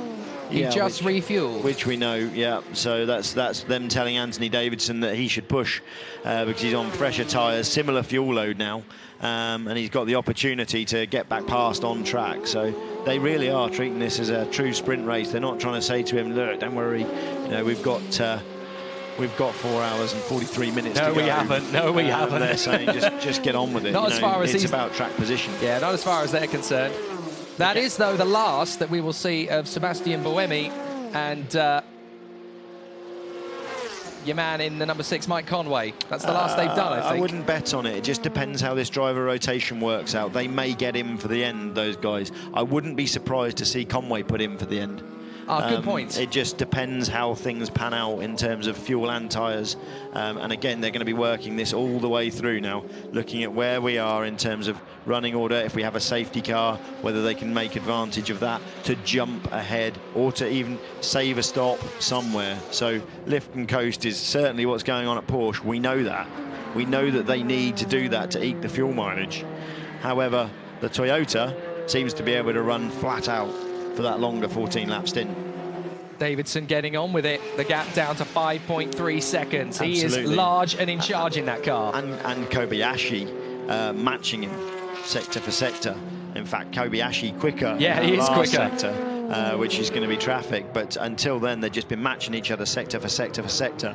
So let's see. Kobayashi's going to be giving it the message too. And Kamui proved here 2 years ago exactly what he can do.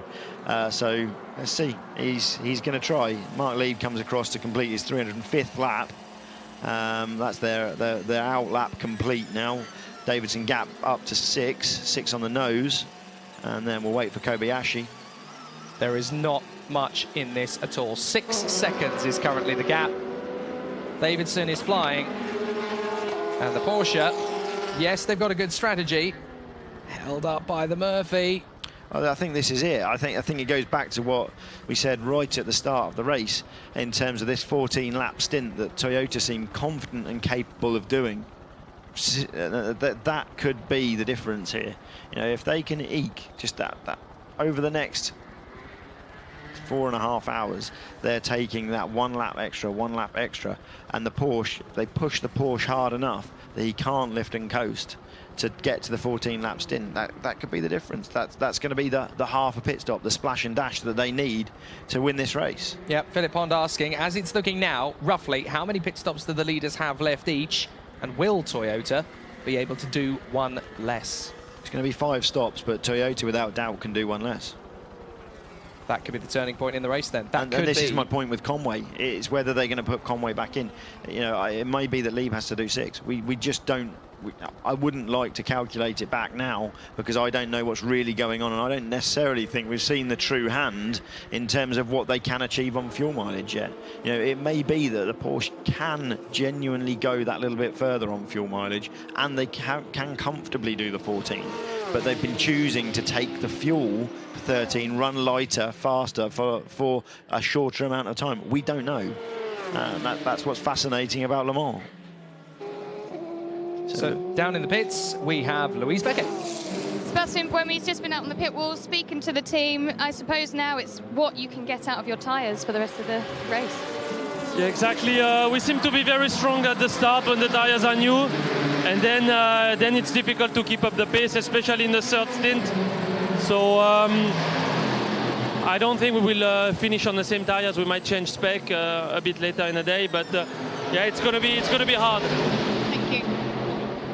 Exactly what you were suggesting, Giles. Yeah, I thought they would have changed now. So I think what he's saying there is they've stayed on the same compound, interestingly. Now, I would have thought the tarmac temperature, with the track temperature, would have been coming up quicker now with the sunshine we've got than it will do later in the day. It wasn't that cold last night. I was walking through the paddock in a t-shirt and it was probably 13, 14 degrees. So the track will have retained a lot of the temperature, sort of 22, 23 degrees. And I would suspect that by midday we'll see the track temperature up at high 30s. Oh, this is a critical. If it stays as it is. Porsche holding up a Porsche. Yep, critical block there. That's going to cost him at least a second if the Toyota doesn't get the same amount of. Davidson down blocking. to 4. Down to 4 seconds. It's so close. And if Toyota can do one less stop than Porsche, they are looking incredibly strong. Porsche are running scared here. Let's not forget, though, about this Ford battle. Joey Hand now, gap down to 3. The It's a visual cars gap. are sitting next to each other, Yep. and we're seeing them come through the Ford chicane together. It's a visual gap, the battle for the prototype, the GTE Pro category, sorry, and for the prototypes. It's a visual gap in both classes. Menezes in the LMP2 category, he's still got this 1 lap cushion over Will Stevens. That was a little over a second quicker than the leader. Yeah, I think Joey Hand is being given the praise of come on, go, go, go, go. Joey's not renowned for his out-and-out pace, but he is a very safe pair of hands. Well, he took 2.8 on the last lap, and the gap is only 3.2. If he does it again, Ford are right back in this fight. Yeah, I mean, Malicelli's the weaker of the Ferrari drivers, though. I think that's the thing that you've got to think. That if they put Fisichella back in that car, Fisichella starts pumping in the times that he was last night. Fisichella potentially can drive away from them. I think that's why Joey Hand's in the Ford now. I think they're getting Hand through his cycle now so that they can put their faster drivers in when Fisichella gets in that car. This is going to be such a close fight to the finish. I genuinely cannot remember a Le Mans 24 Hours with this much drama in it that wasn't in a DVD on my fiction shelf. That's referring, of course, to the 1970 movie Le Mans, Steve McQueen. I genuinely can't remember. Josh Robbins, what's the record number of lead changes at Le Mans 24? We must be close to it this year, he says. Can't tell you that one. I don't have that statistic to hand, but I tell you what, you're probably right.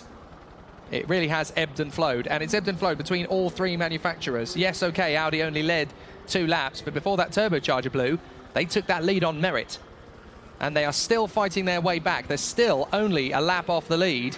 Oliver Jarvis still banging in very strong times. Yeah, Jarvis is, what was he that last lap through? So he matched in effect Kobayashi and Davidson in the Toyotas, and they took 2 seconds out of Marc Lieb. So the gap, the lead now down to 4. So we've now got 4 and 3 seconds in our 2 key on-track battles in the lead battles in LMP1 and in GTE Pro.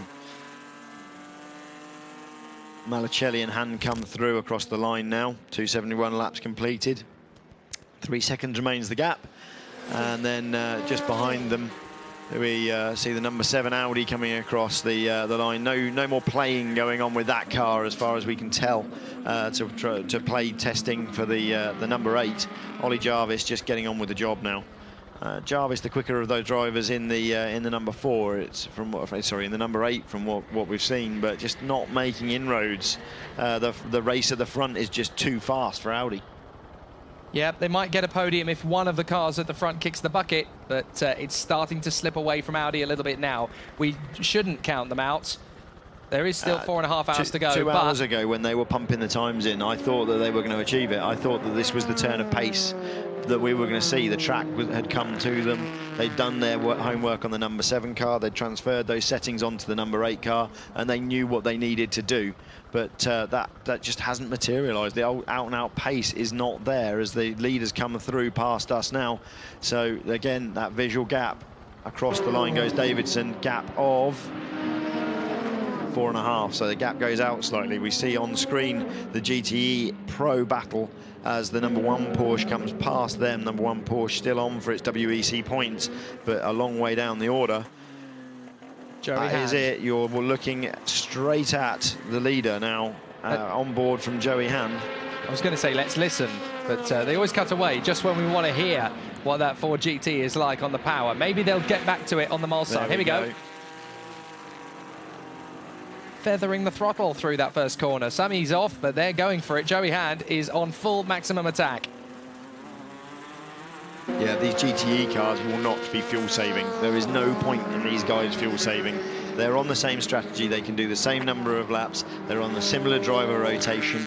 They're taking tyres at every stop. There's no point in them doing that. They're just going hammer and tongs, absolutely flat out, lap for lap.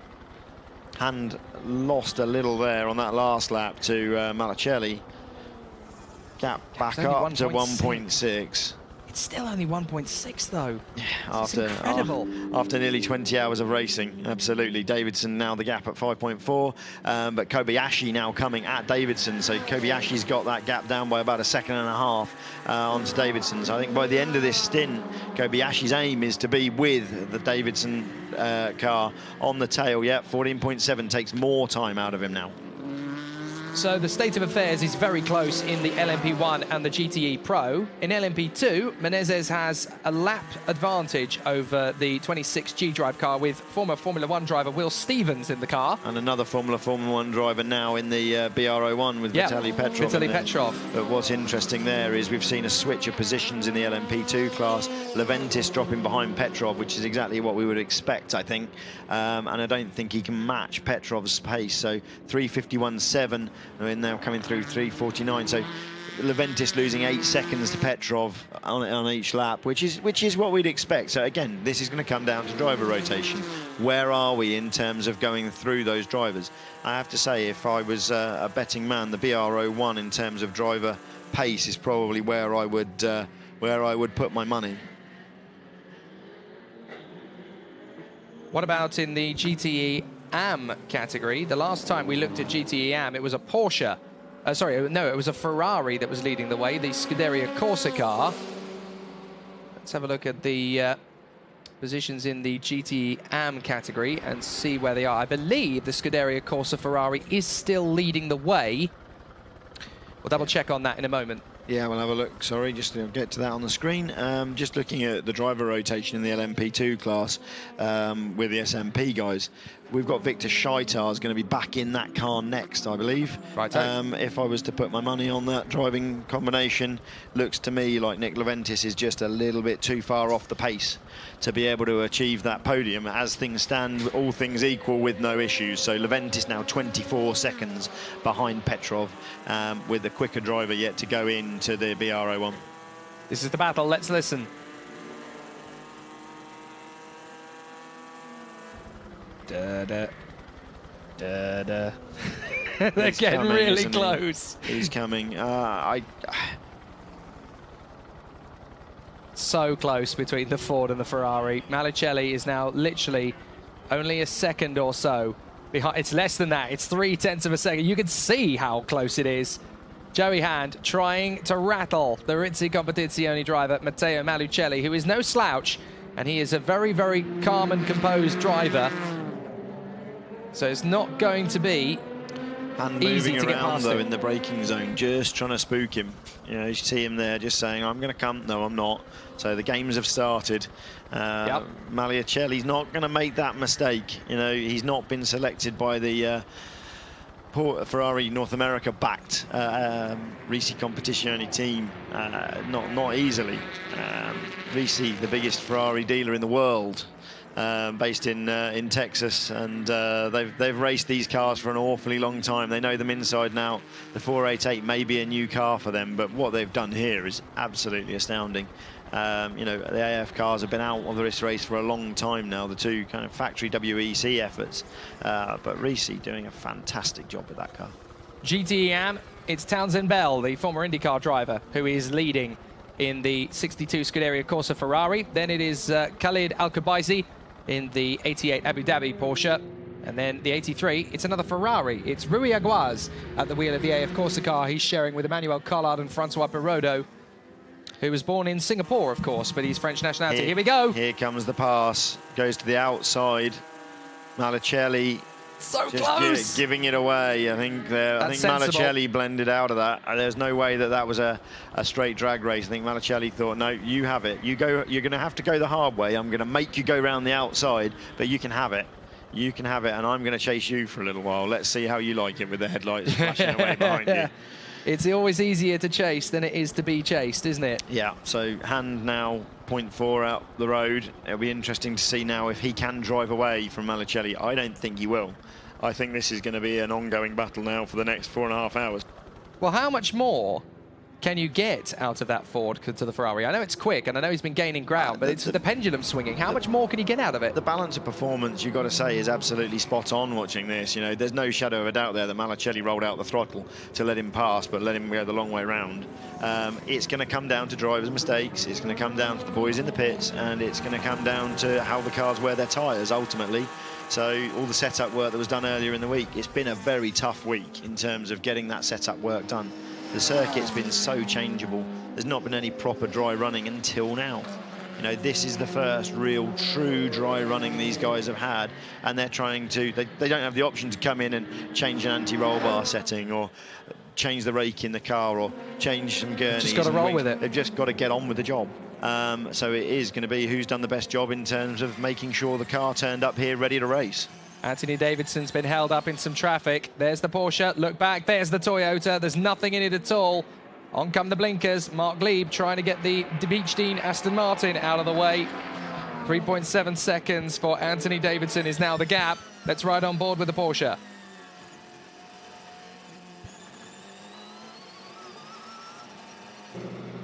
Yeah, taking a lot of road there on the way out of the Dunlop chicane. I'm surprised that he's getting away with that. We've seen an awful lot of track limit warnings going on around the place, particularly the area we're just going through where people have been running very wide on this exit here. So on the way out there, yeah, I mean... Well, is he going to get away with that? The rule technically is you can only put your outside wheels on the exit curb. That's by the letter of the law. What they should be doing. I don't know if they've had a discussion at drivers' briefing about that and said, look, actually, it's okay to put the whole car on the exit curb. But certainly there's been plenty of people abusing that, and the race control guys have been clamping down on it. Some penalties issued earlier in the race for that. That's the gap for the lead of the Le Mans 24 hours with 19.5 hours gone. Just under 4.5 hours still to go. And it's still as close as that. It's still completely unpredictable which way this is going to go. Joey Hand's not getting away from Magliacelli, so a second there in that fight, just 1 second. So Magliacelli just thinking, I think he did let Hand past. I think it was Ford, it's your turn to lead, you can pull me round. Absolutely. And there may be a degree of fuel saving going on there. Smart thinking, though, from Magliacelli, because it is easier to be the guy in second place chasing rather than the guy who's holding all the cards in first place. Especially with 4.5 hours to go. Magliacelli into the second part of this double stint for him, but he's on new tyres. He did take new tyres. If a Toyota breaks down on the last lap, asks Colin JHB, will the Audi in fourth get third place even though it's a lap down? Yes, it will. You got to cross the line. So that's something that, you know, it could even come down to the very last lap. You never know, especially when it's this close. Yeah, absolutely. So Darren Turner's now back on board the number 95 Aston Martin in the GT Pro category. He's a lap down on Ryan Briscoe in the Ford, and he's lapping around 4 seconds off the pace, but the Aston's still there. You know, those guys have had a very quiet but solid run, as they said they were going to, making sure they come to pick up the bucket full of points they were after. So Turner looking very comfortable in fourth position at the moment. Billy Johnson in the Ford is over 2.5 minutes behind him. So let's see. I mean, the Ford will be without doubt trying to push to catch and pass Turner in the number 95 Aston, but Ford, yeah, a little way to go yet. Jake Robson, after Nico Hülkenberg won LMP1 last year, do you think he should have stayed in F1 or moved over to WEC? Ask me that question again on November the 31st. Sorry, November the 30th, I should say, because we might know if Kimi Räikkönen's not going to be in Ferrari anymore, and Hülkenberg could be the key to that little jigsaw puzzle. But maybe he should have done. Maybe he should have done. How many years can you spend as a midfielder possibly chasing the occasional podium in Formula One rather than going for broke and becoming king of the world at Le Mans? Yeah, absolutely. He did a fantastic job here last year. Clearly he enjoyed it an awful lot, but yeah, he's made his decision for the time being. He's got a contract in place, and if he's going to replace Kimi Räikkönen at Ferrari, he'd be crazy not to. I know which is going to be better for him financially. Yeah, absolutely. Brendan Hartley pits in, the number 1, in 24th position. They finally crept their way onto the first page of the listings again. So it's not done and dusted yet. 4 hours and 24 minutes to go, and they are currently, how many laps is that back? 38 laps back. 38 laps. They're just here for the points. They're here for the points, and they're going to get those points as long as they maintain what they're doing now without losing any further ground. Yeah, double points in 6th position in the World Endurance Championship. That's not bad considering where they were and how much time they've lost. That's actually going to be about the same sort of equivalent as a 3rd position would get them normally. Absolutely, yeah. Yeah, so yeah, it's definitely worth them continuing to do. You never know what'll happen at the next round of the championship. Places like Bahrain, always going to be an interesting one for when WEC goes there. Mexico, completely unknown factor. They've never been there before, so anything can happen at the Mexico City circuit. There's all sorts of factors that make it absolutely essential that that Porsche keeps ticking over. In 25th position overall here, 6th in class. And that's going to be enough to give them the same sort of points that 3rd would do normally. Davidson seems happy to have settled that gap at 4 seconds. He doesn't seem to want to make the pass on Lieb. We're expecting Lieb in on... Lieb will be another 3 laps before we'll be seeing Marc Lieb in. So Davidson will go ahead at that point, but he doesn't seem to need to want to make the pass. They had full service last time, so you know Lieb's going to need full service again at some point out of sequence with them. I do wonder whether Porsche will try and get back in sync with Toyota, just so that the playing field's level, even if they think they can do it on fewer full services, because at the end of the day, the race on the track is all important, especially if Toyota have got something left in their pocket in terms of pace. Which we haven't seen yet, and again, we don't know. We just don't know. We didn't see the out-and-out qualifying performance of that car. We didn't see if they could have done a 3:16 outright lap record type lap. They may well still be holding back. Well, the ESM's in trouble again. Looks like a right rear puncture there. Julien Canal, the Frenchman in the car at the moment, 7th in class overall. Sorry, it's Razzle Dazzle Ryan It's Diel. Razzle Dazzle Ryan Diel, man from Glasgow. The man who's made a name for himself in the United States, of course. Part of the revived Écurie Écosse operation. I mentioned that because, of course, Écurie Écosse, a very important name to the history of the Le Mans 24 Hours. They won with Jaguar in 1956 and 57. I'm going to be corrected straight away by looking at the poster behind me. Yeah, no, they did. They did. 56 and 57. So they did it. I was all right. I'm okay. I'm all right. I'm okay. Écurie Écosse, yes, they've basically made a resurgence back with some incredible backing. Ryan Diel being one of them. The other 2 names, Alan McNish and Dario Franchitti. So, you know, you couldn't ask for a better trio of hands to guide young people through, and they're managing the careers of some incredible young talents, the likes of Kieran Haggerty, who's really starting to make a big impression in the world of GT racing. Also Adam Mackay, who's been a Formula Ford racer in Scotland and in the United Kingdom, in Great Britain, in England, I should say, as well. I'm not saying Scotland isn't part of it. No referendums yet.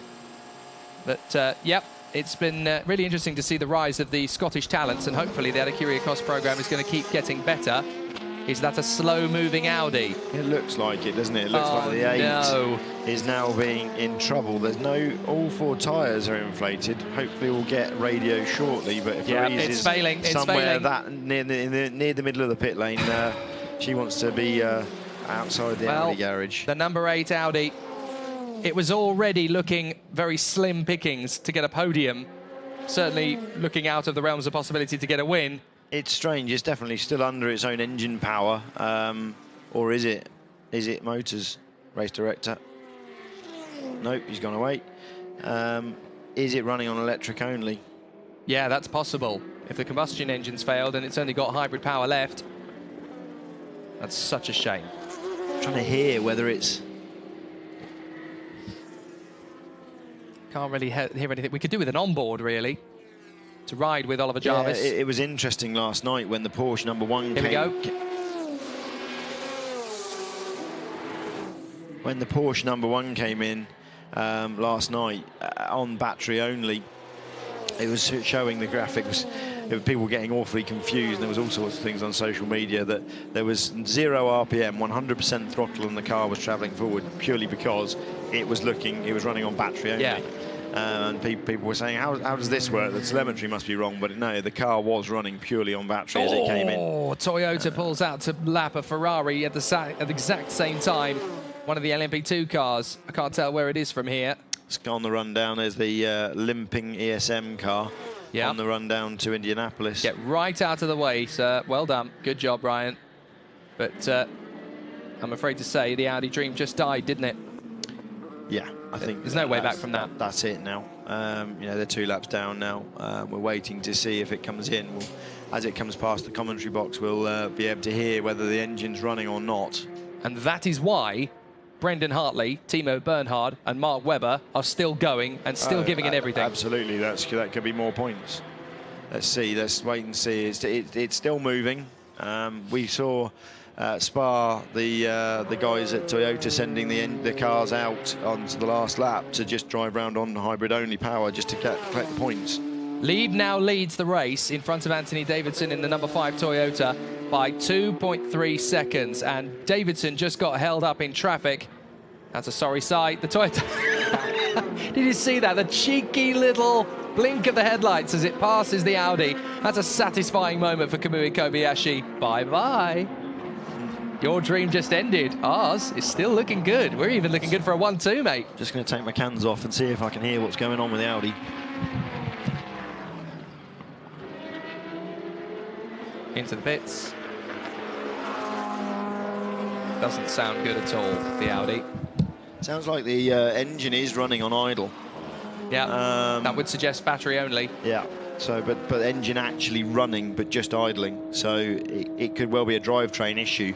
The fact that the car would have come back under drive on the front. Louise saying they've got a back corner ready. Well, that again, that would make sense. If the car's lost drive, it can come back on the front axle. So Louise will come back to us with that. But if that is a back corner, that would make absolute sense. If they've lost a drive shaft at the rear, just bring the car back under, in effect using the engine as a generator, and drive it back on the front axle.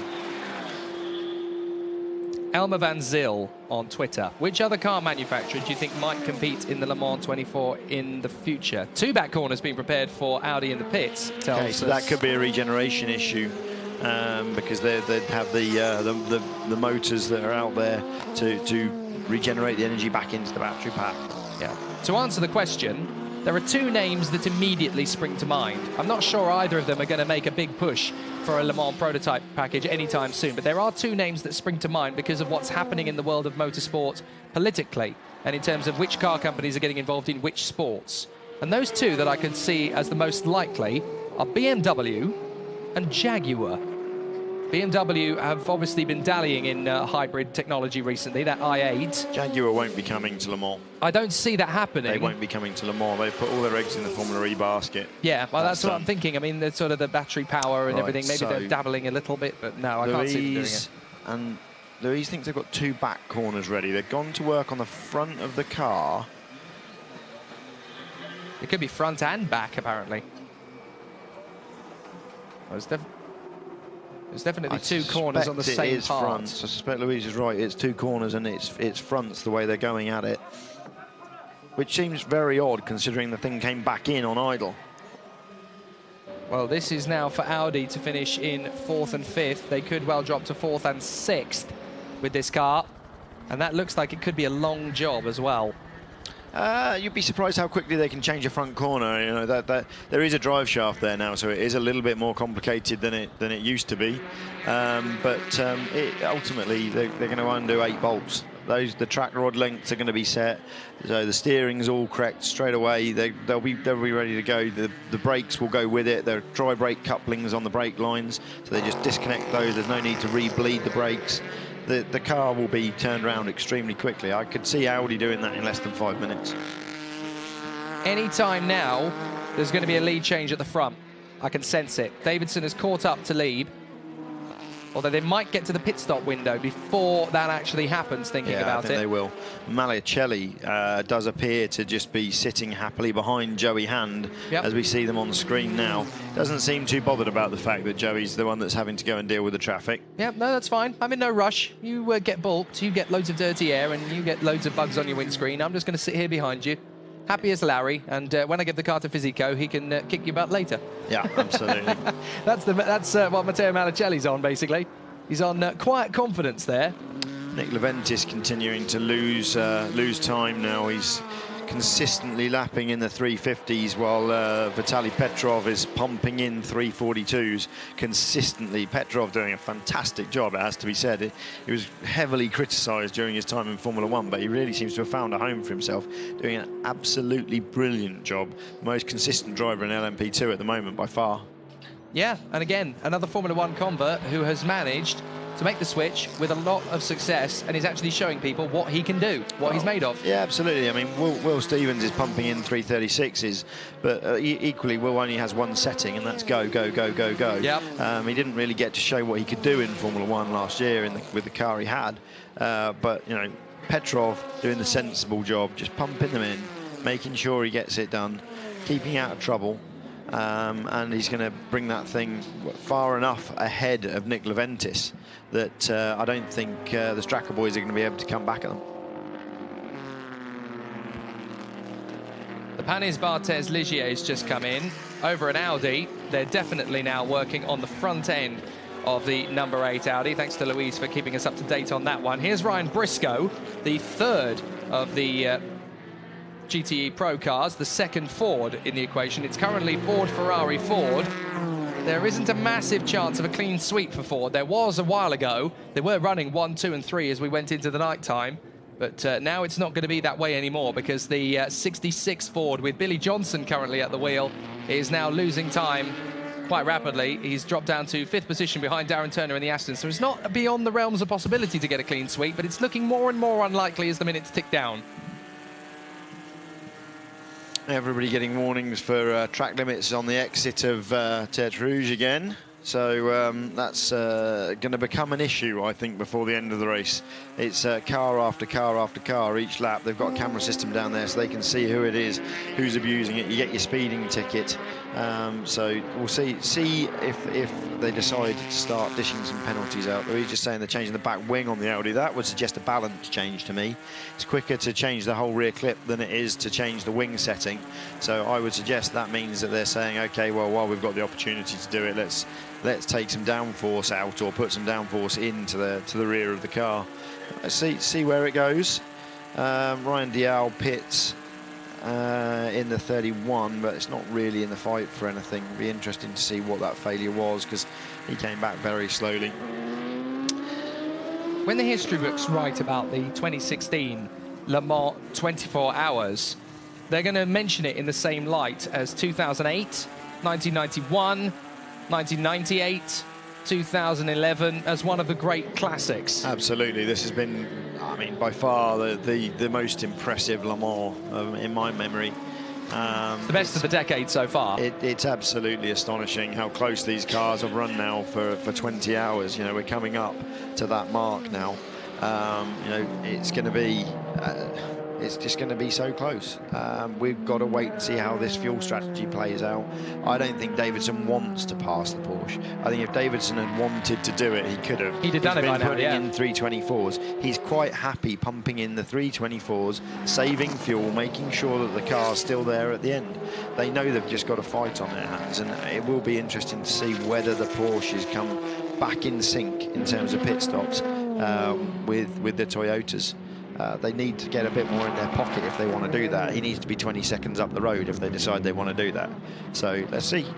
He's got the choice to do it if he wants to do it, if there's the pace in the Porsche, which you would think there is. You know, they're consistently lapping in the 323s.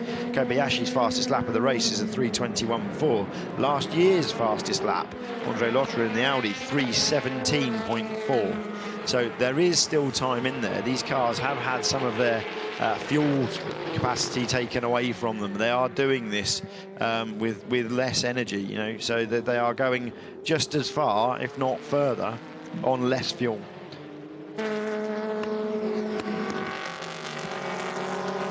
Maybe they're trying to fix one of the corners rather than replace it, says Louise Beckett down in the pits at Audi. It's a difficult situation for Audi because they're not usually on the back foot of a Le Mans 24-hour motor race. They've won it all but 3 times since the year 2000 when they made their debut with that incredible Audi R8. They won it 3 years in a row as Team Yost. Then Bentley came and stole the thunder away from them in 2003. Team Yost didn't come back till 2006. But the Audi R8 was still a winning force with Team Go in 2004 and Champion Racing in 2005. And then Audi Yost came back with their brilliant R10 and just continued where they left off, basically. Peugeot got one off them in 2009. But in the last couple of seasons, it seems as though Porsche, and now this year Toyota, have definitely caught up. Yeah, just hearing from Louise, 15 guys working on that Audi. 15 guys around the front of that car. Wow. I think you could probably get to the point where it's not efficient anymore, but they're not working, interestingly, inside the cockpit, down at the driver's feet, which is where the motor is, the energy recovery system is. They're working on the corners, so you know, it's going to be an issue with something conventional. I'm surprised, and I'm surprised we didn't hear radio traffic on that. That's gone beyond the realm of idle hands, hasn't it? Yeah. So front left, Louise is saying, is new front left going on. I'm really surprised by that. I can't believe that that's a wheel bearing issue or something like that. They just so rare now. You know, these cars do 32, 36-hour tests all the time. You know, if the driver was getting massive brake pad knockoff, we'd have heard about it through the drivers complaining back to the engineers. And it does seem very, very strange to me, unless there's been an issue with a brake duct or something fundamental they can't fix, and they've got concerns over cooling. And full credit to Audi. You know, let's be honest, Porsche and Toyota have got one up on them this time, fair and square. But Audi were part of that battle for 19.5 hours. They'd only lost 1 lap in that little foray earlier on, and they were still pumping in the lap times. They were still there or thereabouts. So even though they've been defeated this year, you know, they're still the Audi that we know and love. They're still the Audi that can win Le Mans 24 hours if it all plays to them. It didn't this year. At that point, they thought that they were still in the hunt. And I think we all thought for a little while that they were still in the hunt. They were going to come back. They were going to start throwing the gauntlet down and just go. But it doesn't seem that they had it. You know, that hour where it was all sort of sorting itself out early doors today. Just, you know, they were the fastest car on track, but not by enough. And then the other 3 have started pushing each other along, and they're the ones that are now setting the pace. I still don't think we've seen the ultimate pace. I think this is a case of how slowly can you win the race. Yeah. You know, 3:17 was last year's race lap record set by André Lotterer towards the end. 3:17. We're doing 3:24s. Everywhere else we've been, the cars have been just as fast. I can see 3:16s at the very end of this. I can see it. So Lieb leading from Davidson and Kobayashi. Jarvis and Lotter are still 4th and 5th, although the Audi is still in the pits. And apparently, we have a little bit more info on it. Here we go. There's the Toyota making the move for the lead. Davidson's decided to go for it. And Davidson makes the move on Marc Lieb. So we have a new leader. It's not Porsche leading the Mans anymore. It's Toyota. Davidson does decide to take the lead back for the Japanese squad. Yep, so Davidson now been told, right, get on with it. But you have to say Marc Lieb has lost time, which is this point about when do they come back in check on the strategy in terms of tyres. So I think this time we're going to see full service for Lieb. And of course Toyota don't need to do full service because they did it last time. So Davidson could do a 1 minute stop. There's the Toyota team. Heavy in applause. Yes. I think they're starting to think now with 4 hours to go, we can win this. Yeah, absolutely. I'm expecting Lieb in this lap. It was pretty academic in the end for Davidson. Porsche didn't fight it. There's no point in fighting it. Just let him go. There was no point in doing that, and I do think this is going to be Lieb out, new tyres, full tank of fuel, and send him on his way. Well, Lieb is still trying to outfox Davidson just in case he's going to get distracted behind a back marker. Be interesting to see what they do with driver rotation now, because they were out of sync. Remember, we saw Dumas getting called back into the car earlier on because they weren't ready for him. So let's see what they do. I don't know whether they'll put Dumas back in. They can put Dumas back in on driver time. There's no problem there. But Neel Jani came out last time round. They may stick him in for a single. He's going on to get back in check. He's carrying on. Okay. He's carrying on for one more lap at least. Yeah. Now, if you're the Porsche team boss here, you've got a choice of driver to change. Oh, here's the radio. No stress, Mark. No stress. Still 4 hours to go. Keep on pushing. The first 6 hours. That's why you got me. Yeah, copy that. Copy that.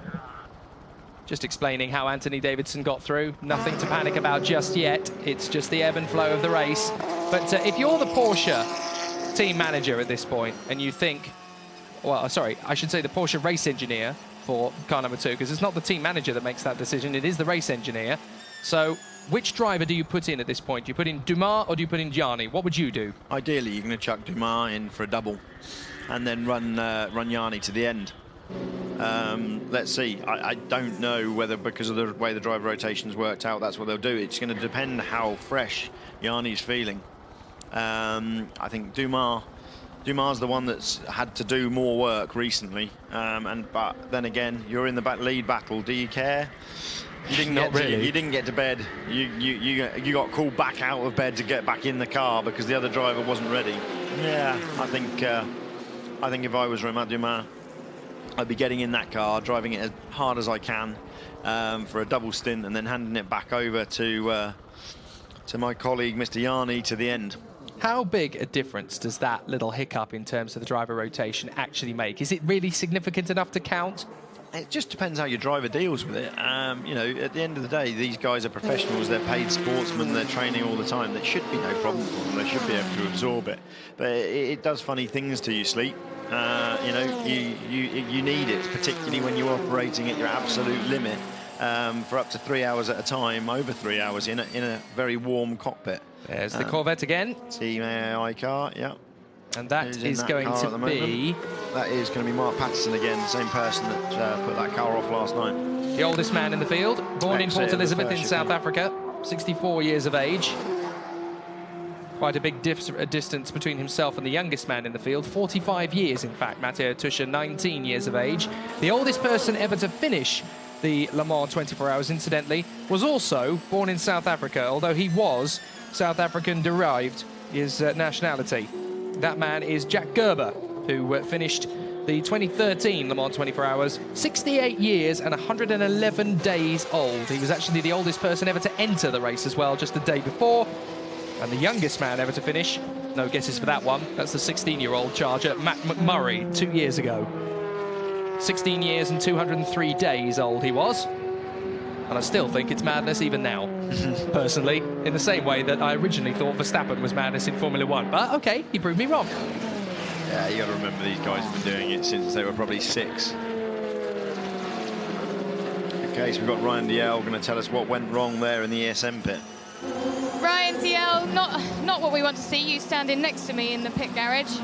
No, it's always sucks when you get this far, and I don't know. We're trying to get back out. We had a really rare suspension failure earlier with Chris, and then we've had a second one now, which is a different part, but very uncharacteristic for the Ligier. They're usually pretty strong, so we're not sure if we just got a bad batch. Everything was brand new, obviously, for the race. It sucks. We kind of clawed her back up to the kind of top 7 and 8 there, and points for the WEC was looking pretty good, but that's, like I said earlier, this is a cruel race, and 4 hours from the end, we're trying to fix it, but the wishbone did a lot of damage when it ripped out the gearbox, so I'm glad it didn't happen to Porsche cars, but I'm also sad that it happened, and yeah, it sucks. We've had a great season so far, so we'll regroup, we'll try and get some more points here, and then we go on to the next one. Thank you. With 4 hours to go, we've got Lieb and Kobayashi both in the pit lane at the same time. They are leaving Marc Lieb in the number 2 Porsche. Wow, for the 4th stint. So this is a quad, yeah. That's... Same tyres as well. So they obviously feel that this is okay, it's working, get on with it. Is that a brave decision or is that a conservative decision? It just depends how they think they're going to be with fuel stops to the end. They might do a short one now if they really, really, really believe they can get to the end without a safety car. You know, you can't really plan this far out, but if you're going to roll the dice against 2 Toyotas, do you do it now? Well, Lieb gets out in 2nd position. Kobayashi gets out in 3rd. No change at the front. 3 cars on the lead lap, fighting for the victory at the Le Mans 24 Hours, and there's still every chance it could be any one of the 3 of them. It could be the number 5 Toyota that leads currently. The number 2 Porsche may have one final sting in the tail for Toyota to take it away from them so cruelly, or the number 6 Toyota. Still plenty of space and plenty of pace in that car, so it's not all done and dusted. For these guys, though, the Ingolstadt mark, it is now officially game over. They can't jump through the 4 rings this time. No, not unless by some miracle 2 Toyotas and a Porsche were to break.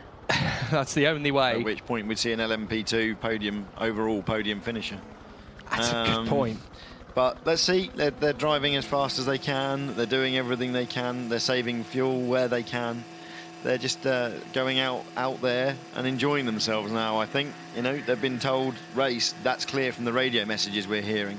The fact that Marc Lieb was having to justify why to himself almost, but telling the team, you know, sorry that I've let Davidson through, this is how it happened. At this stage in the game, if this was this stage in a WEC race, you wouldn't really care. So it's interesting to see what they're saying. So Darren Turner coming out of the number 95, and I think that's Fernando Reis.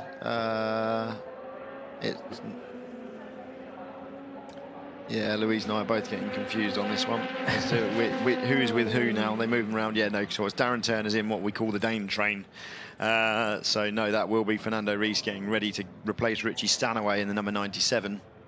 Into the box comes the 61 Clearwater Ferrari, currently running 4th in GTE AM.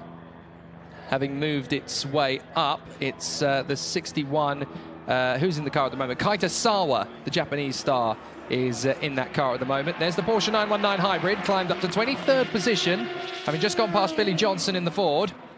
The Rebellion is there in 37th position, you can see. So there are definitely some teams that are struggling. The 50th position, the Rebellion R1, still not officially a retirement. But these 10 are, and there are some big names in amongst it. One of the Chevys, 2 of the Ferraris, 2 of the Porsches. The number 4 Babai Coller's car, and that's the Corvette of Mark Patterson still being recovered. Surely they'll be able to get that one started again. Yeah, absolutely. In fact, I think they've just put him down on the tarmac at the edge because the engine was probably still running. Pit stop for the leader. Anthony Davidson is in the Toyota. There won't be a driver change here because he's not been in the car that long. So this will be his 2nd stint? 3rd stint? This will be him starting his 3rd. Yep, 3rd stint. 2nd stint. No, it is 2nd stint, yeah, because he's only just been in the car, so good point. This is him starting his 2nd. So he will know that Marc Lieb has only got one 13-lap, 14-lap stint left in him. There's the number 1 Porsche. That's not the Porsche we want to see. We want to see the other one. Davidson out to the pits again. And where is the number 2? A long way back. a long way back. So it looks to me as though the number 5 is going to get out with a clear advantage. Anthony Davidson leading the way. Marc Lieb in second position in the Porsche. There's the number 1 Porsche, still on for 6th position in the LMP1 category. And with double points, that's about the same as a podium would be normally. Riding on board with the number 1 Porsche, that's the RGR Morand in front of us. Please get out of the way, says Timo Bernhardt. Sorry, no, it's Brendan Hartley in the car. Thank you very much, says the New Zealander. Off he goes. Kobayashi now up to 2nd place. That's critical. Kobayashi's got through into P2. Where's Marc Lieb? We'll look back and see, but I can't see the Porsche anywhere. Oh no, there he is. He has come through. So for a moment, the timing screens thought they were 1 and 2. They're not yet. No.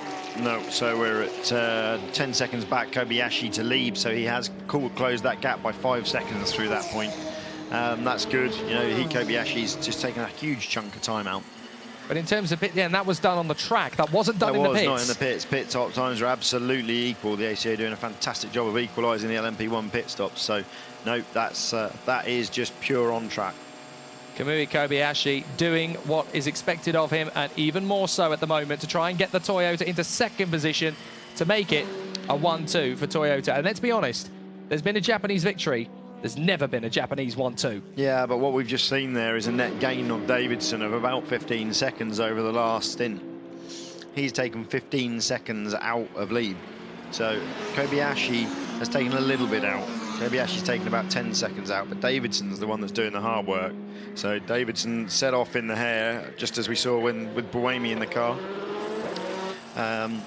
It'll be interesting to see what Anthony starts to say about tyres halfway through this stint, because Sebastian Buemi was saying that I think the tyres are going away, but by the time he was halfway through his 2nd stint, if Anthony Davidson's managed that a little better and that he keeps the tyres with him, I think ultimately he'll get a better triple stint out of this. Porsche radio. So Mark, we just need to stretch these stints out. That's why we left you in. This is the only chance we have of winning if it goes green all the way. How many laps? 13 laps to go, mate. 13 laps to go and you're done. 13 awesome laps. Watch out for Toyota. They confirm the only chance of winning. The only chance of winning is if it's green all the way. No, the only chance of winning is to stretch it if it's green all the way. So they've got to stretch the stints. That's what they're trying to do. They've realised that they need to start pumping in some 14 lappers if they can do it. You're going to start seeing lift and coast. You're going to start seeing him just trying to eke it out, and they've done the calculations to try and work out where the Toyota's going to be. Yeah. Davidson leading. Lieb 2nd, Kobayashi 3rd. The Audi, Oliver Jarvis, still in the pits, but still in 4th place. It's going to be a while before they are lapped by the sister car, Andre Lotterer, 6 laps ahead of them still. I find it odd to hear the Porsche engineers saying already that that's their only chance. Ultimately, you only need one mistake in traffic and you're there. You know, you can make half a minute in traffic over the course of this race now. Easily make half a minute in traffic. There goes 3 seconds. Just lost. So why are they already saying that? It only takes Davidson to have a shocker of a stint through the traffic in the next 45-50 minutes, and suddenly that's flowed back towards them. Is that a strategy? Do you think they might be trying to get Toyota? Telling Toyota that they've given up. To beat Toyota, they have to be complacent now. That could be a strategy in and of itself. Let's see. Let's see what they say. I don't know. It is too close to call. You could say that Toyota are absolutely there, and if you looked at the facts, just raw facts in terms of fuel numbers and in terms of what they're doing on tyres and the lap times that Davidson's capable of putting in that number 5 car at the moment, that's fine. But maybe they should be starting to talk about, if that's the case, defending to Kobayashi, because they've only got a 7-second gap there. Unless they believe the Toyotas can go 5 seconds a lap faster and turn it on. Maybe they know something we don't in those terms. They've been looking at the sector times and know that actually Toyota have got a load of time in their pocket. Drive-through penalty for the Michael Sheck racing car. Negative. It was fuel stop only. Same tires, same driver. 4th stint on the tire. Porsche 16.1 behind. 16.1 behind. You will hit the traffic this lap. You will hit traffic this lap. They're just telling Davidson there he's on his 4th stint and they haven't changed tyres. Quad stint on the tyres, yeah. So, you know, they're just trying to save a tyre stop. So, but what that also says is they believe that it's going to be within half a minute of each other at the end if all things remain equal. That's the calculation they've done, because that's the time it takes to change the tyres. So they're trying to save an entire tyre stop. It's incredible. That is absolutely incredible. How is it going to be that close when we consider these are the big 3 giants of the automotive world right now?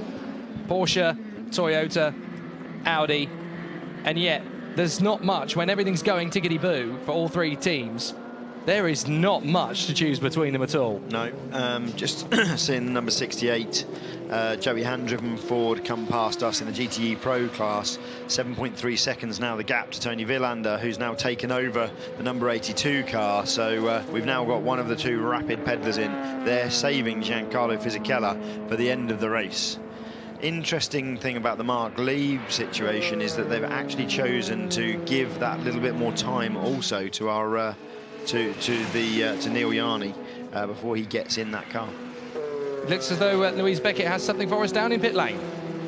Well, we can see the number 26 G-Drive on a charge with Will Stevens. Roman, you're just about to get in. As always, LMP2 is still close battles. Yeah, it's normal. It's very close. We get some issues during the night. We get 1 minute penalty. We get a drive-through, so we get the punctures, so we lost something about more than 3 minutes. So it's exactly what is the difference between us and the P1. But you know, it's still 4 hours to go, and everything can happen. We try to push as hard as we can, and it's Le Mans. No further action taken on the 36 for their pit stop that was under investigation. So what have you got to pull out the bag to get back to them? But I think what we saw from 36, that they get 2 guns over the white line. So normally it should be also something, you know. And yeah, we got so much drive-through today, especially in this, due to the slow zones, which is, you know, it's like that. But yeah. Racing. Thanks. Yeah, Roman Reznov there, the man that's the link into the Gazprom money. He's been doing this program now in various different guises. Porsche radio. 11 laps, mate, 11 laps. Eyes forward, keep pushing. And that's why Kobayashi is coming. So, no, I mean, Roman alluding to penalties and equality there almost. So, you know, there will have been a discussion between team managers and the ACO about what went on in that pit stop. And, you know, there will have had to be justification for them not to receive a penalty. And they haven't been given that, so that's fine. Let's get on with it, Roman, and let's win it on the track. He's had a 1 minute stop-go penalty. That's been for something fairly bad. You don't get thrown a 1 minute stop-go unless you've done something fairly fundamental. So let's see where he goes. But at the moment, Menezes and the Alpine number 36 car, which is just pitting now, looks very, very strong. Davidson, Lieb, Kobayashi, Toyota, Porsche, Toyota, covered by 25 seconds. The gap is coming down all the time, though, between the second Toyota and the leading Porsche in second place. In the GTE Pro category, the gap is now to 7.4 seconds for Joey Hand in front of Tony Villander in the Ferrari, and that battle is still raging. It's not done and dusted yet for Ryan Briscoe either. He's actually still, would you believe it, on the same lap as those two. So if anything happens to those 2 guys up in front, there is another Ford in reserve just in case. Yeah, and Billy Johnson's catching Darren Turner at quite a pace as well. This race looks like it could come to the Fords at the bitter end. Exactly. Billy Johnson in the 5th place GTE Pro car, just done a 3:51.5, which is the fastest lap for that car so far. And then we're looking at DT's just done a 3:57.8. You know, so there's a huge pace disadvantage there for the Aston. I think that Billy Johnson's got his eyes set on catching and passing Turner before the end. So we could see, you know, Ferrari and 3 Fords up there. In what order, I don't know. The gap has settled itself at 7 seconds with between Villander and Hand. We missed their pit stop somewhere along the line where they didn't take tyres. Neither car took tyres. So that's interesting as well, that they're managing to double stint and they're not changing tyres when they've changed driver. Well, the number 1 Porsche is up into 21st place overall, and that makes it 6th place over in the class, of course. But if this Audi continues to remain in the pits, they could get even more than that. Yeah. Jarvis still on board, presumably. Still in the pits. Been there for a long, long, long time. So you get the idea that it's more than just a fundamental issue with the Audi. They would have been back on track pretty quick if it was a straightforward 5-minute job. They've been in the pits for, what, 10 laps? Exactly 10 laps, in fact. So that is the equivalent of 40, just under 40 minutes. I'd say 35 minutes they've been in the pits now, that Audi, which is about what we had for the number 7 in total. Audi have just been beaten.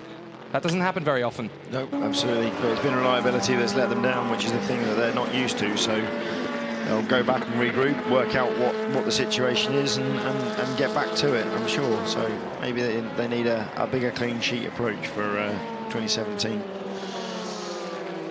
Some people in the night were saying, is this disappointing performance from Audi going to add fuel to the rumours about them going to Formula 1? No, not in the slightest. No, I don't see Audi being in Formula 1 anytime this century. No, I don't think that's fair. I think that's fair. Why would you be there when you can put this through an R&D budget? You're learning all the time about the future of motor vehicles while you're here, proving out everything that you can directly transfer across to a road car. Look at the stuff they've done. Everyone always refers to the headlight technology. It is the single easiest reference, but there's going to be thousands of components that have been developed on these cars that have made it onto the road cars. So it's you can say the same for Formula 1 to a degree, but unfortunately the technology's just too far removed from what's feasible on an everyday road car that you or I could go and buy and drive and get serviced by your typical garage. Yeah, fair play to Mercedes deciding to stick at it, and they are winning everything, which is kind of killing off the competition to a certain degree, you could argue. But it's a different market. Mercedes are happy to be in that market. They want to be winning every form of motor racing and have luxury cars on the table. Audi, they've got a much more intuitive plan than that. Yeah, absolutely.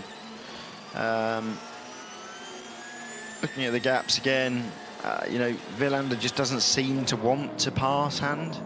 They're quite happy. I would have expected Tony Villander to be faster than Joey Hand lap for lap, and the gap is just sitting there now, 6.5 seconds, so probably down by a second, but that's just traffic causing it to ebb and flow, and they've got an LMP2 car separating them and Ryan Briscoe. So Chris Hoy now out in the Ligier LMP2 car, the Algarve Pro Racing car. He's not done badly for his debut in Le Mans 24 Hours either. Doing a fantastic job, and that car had troubles with during the night with others in it. But no, fantastic job for Chris and the team, and I'm sure he's loving every single minute of this. Now, why are they telling us that Anthony Davidson has participated in the Le Mans 24 Hours 4 times? He's definitely done it way more than that. He did the Velox Pro Drive Ferrari in 2003, Aston Martin Lola 2009, 2 years at Peugeot, and this is his 5th campaign for Toyota. So I make that 9. This is his 9th participation. Certainly not his 4th. No, it's definitely not his 4th. He's been here a lot longer than that. He knows a lot more of the tricks in the trade. That's all we've got left, folks, at the 24 Hours. It's flashed past so quickly, and the reason it's gone past so quickly is because we are genuinely on the edge of our seats, and have been pretty much since the safety car came in after 45 minutes behind the rain. Yeah, absolutely. The race started under a torrential downpour is the only way to put it, as the cars went to the grid. Oh, that's the 6 Toyota. Kobayashi losing it at the Porsche curves. Now he hasn't hit anything. No, he hasn't. Traffic. Is he going to be straight in? Mechanics are readying themselves. You need to ready yourselves. Just in case. What happened? Whoa! Boys. Just completely dropped it. Oh my word! Error. Middle of the Porsche curves. Did he flat? Ooh! Can that camera go left? He went through the gravel trap. Clever boy. Clever boy. But, oh no! He stopped it and drove it out. And there's flames. Oh dear. Well. See those front wheels spinning. Look at that, as it deploys some power through the front end. The 1-2 might not be happening now. I'm not saying it's over for them, but that's a big headache. If that had been only two-wheel drive, that would have been entertaining to see whether he could have got that out. Toyota doing a good job there, getting that car back out the gravel trap, and he's lost. What did he lose? He lost 20-odd seconds. Yep. About 25. Is that all right? Is that all right? We're just looking around. Is it okay? Do we need to do something? They'll be ready for him just in case he's picked up a puncture or anything like that. But that's, yeah, a mistake.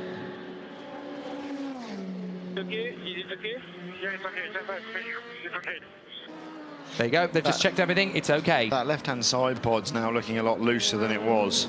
I think they might now need to take some action there. If you look at it, the floor, oh yes, look at that. Okay, so the spin has broken the floor now completely. He could get a black and orange flag for that. Unlikely here, but they will need to do something about it on pace, I would suggest. I think as the car's gone in, he's just broken that floor, and now it's a case of how long do they leave it before they fix it, which would then give us a two-horse race.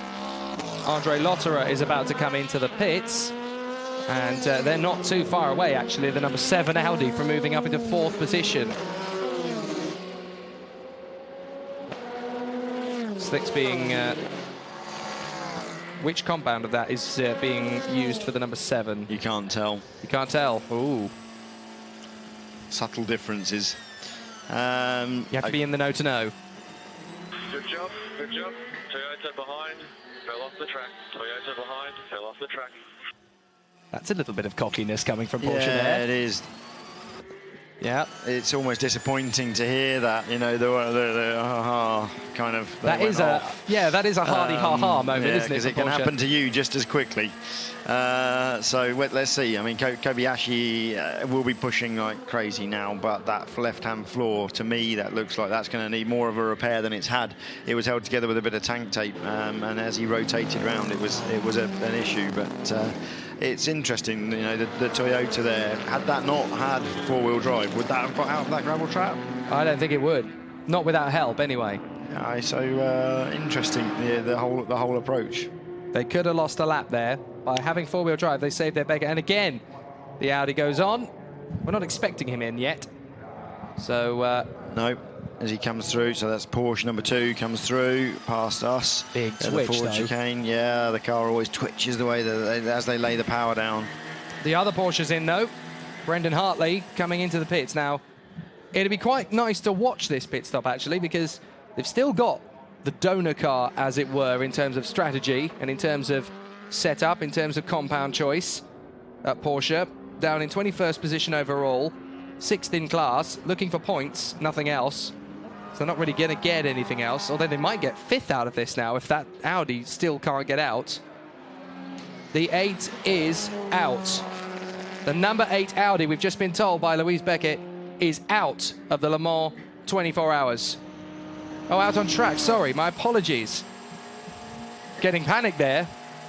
But yeah, Oliver Jarvis has got the car back on the track again. They've been in there for 39 minutes they spent in the pits. And Benoit Trullier is looking to get into the number 7. So there's going to be a bit of an inter-team squabble at this rate at Team Audi, because I think they're now both on the same lap. Yeah.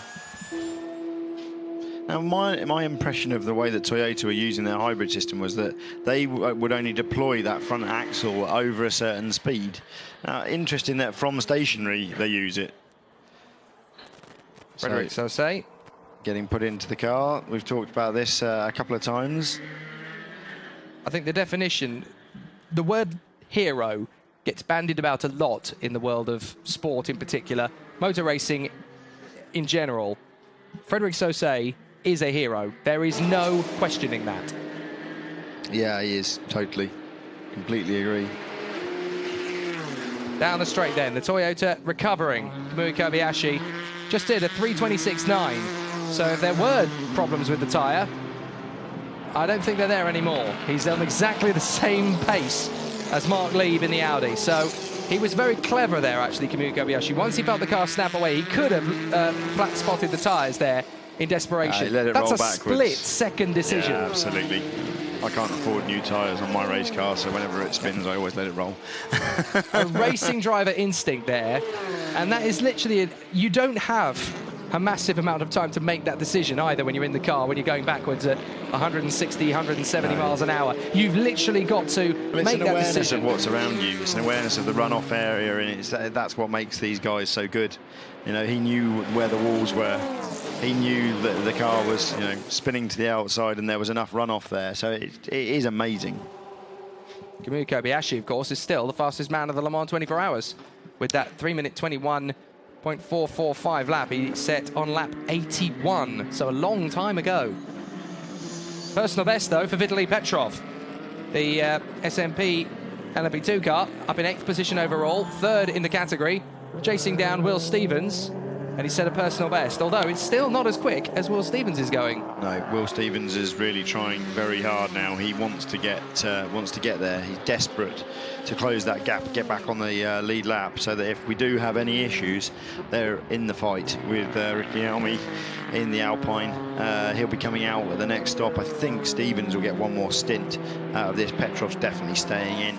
And Nick Leventis, depends what the Straka guys do and where we are with driver times, whether Nick Leventis will need to come out of that car or not. I suspect they'll try and...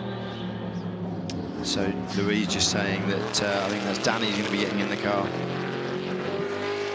Roman Rusinov getting into the Will Stevens car. Okay, so yeah, Will be coming out at this next stop.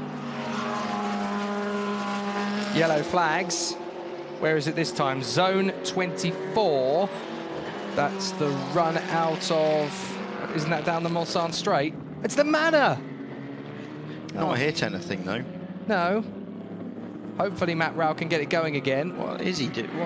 What's he doing? Where is he? Where is he, actually? Right, OK. He's gone straight on at Indianapolis. Straight on at Indianapolis. Did he hit anything? No, I don't think he did. No, he managed to get it straight up the escape road. We've seen that a couple of times this weekend. We saw one of the Fords on Wednesday night go off there, and he... Wait a minute. How has he got it there? No, that's a bit of clever driving on his part. Yeah, probably the same thing that you were talking about a moment ago. Don't flat spot the tyres. Just gone straight on, past there, and thought, right, OK, I'm not going to get it stopped. I've got another 50 yards of runoff area if I just pull to the right and go through the gate. One of the Fords tried that on Wednesday night and unfortunately missed it, just clipped the end of the tyre wall. So no, I think that's a bit of smart driving. He's outbraked himself and thought, right, go to the right, carry on, turn it round, get it back. I definitely fancy a replay of that, though. Yeah, that would have been an exciting moment. Yeah, that would have been, OK, my heart just accelerated faster than I'm used to. Those are the moments when, as a driver, if you're under control and if you're thinking about it, you know, you've made a mistake, but equally you're very aware of where you are and what's around you, and you can say, no, do you know what, I'm not going to panic now, I'm just going to take the escape road that I know is there, get the thing turned around and come back. So those are the ones that aren't quite so heart-stopping as the ones when you know you've got a wall straight in front of you. He's done some big damage, though. Yeah. Okay. That just buckled. That literally just buckled. He's now straight on into the guardrail. Once the nose buckled, you're not going to have any kind of control whatsoever. Garting for the Manor guys now. I don't know how badly damaged the steering is. I mean, that was... They could have won this. They could have won this. It's just all fallen apart. Yeah, you know, and you could put that down to experience of the Manor guys, you know, the drivers that are in there, and the team to some regard. I don't think the team have made many mistakes, but... well, that, I would suggest, is going to be a safety car. Because the damage to the car... I think that'll be a slow zone. He's managing to keep the car going. He's going to take the just take the 320 board out. Nobody's going to mind. It's not so much the damage that...